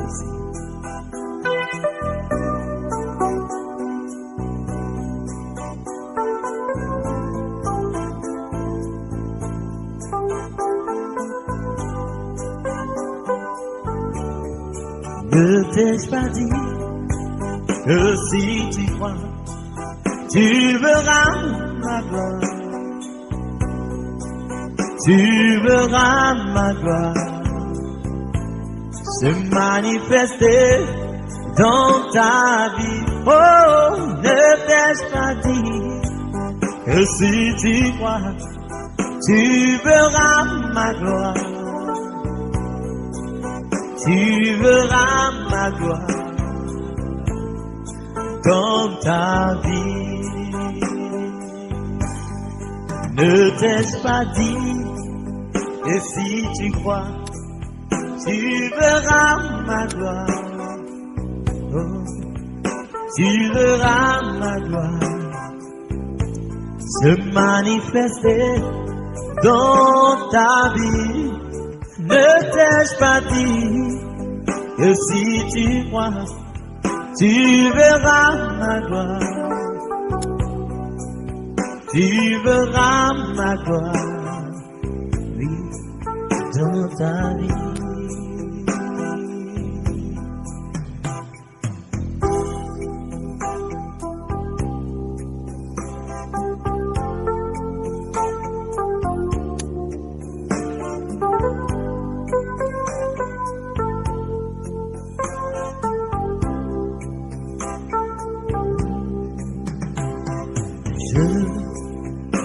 reconnais que tu peux tout et que rien ne t'est impossible. Mon Dieu, reconnais que tu peux tout et que rien ne t'est impossible. Seigneur, fais-moi voir ta gloire. Seigneur, fais-moi voir ta gloire. Seigneur, fais-moi voir ta gloire. Seigneur, fais-moi voir ta gloire.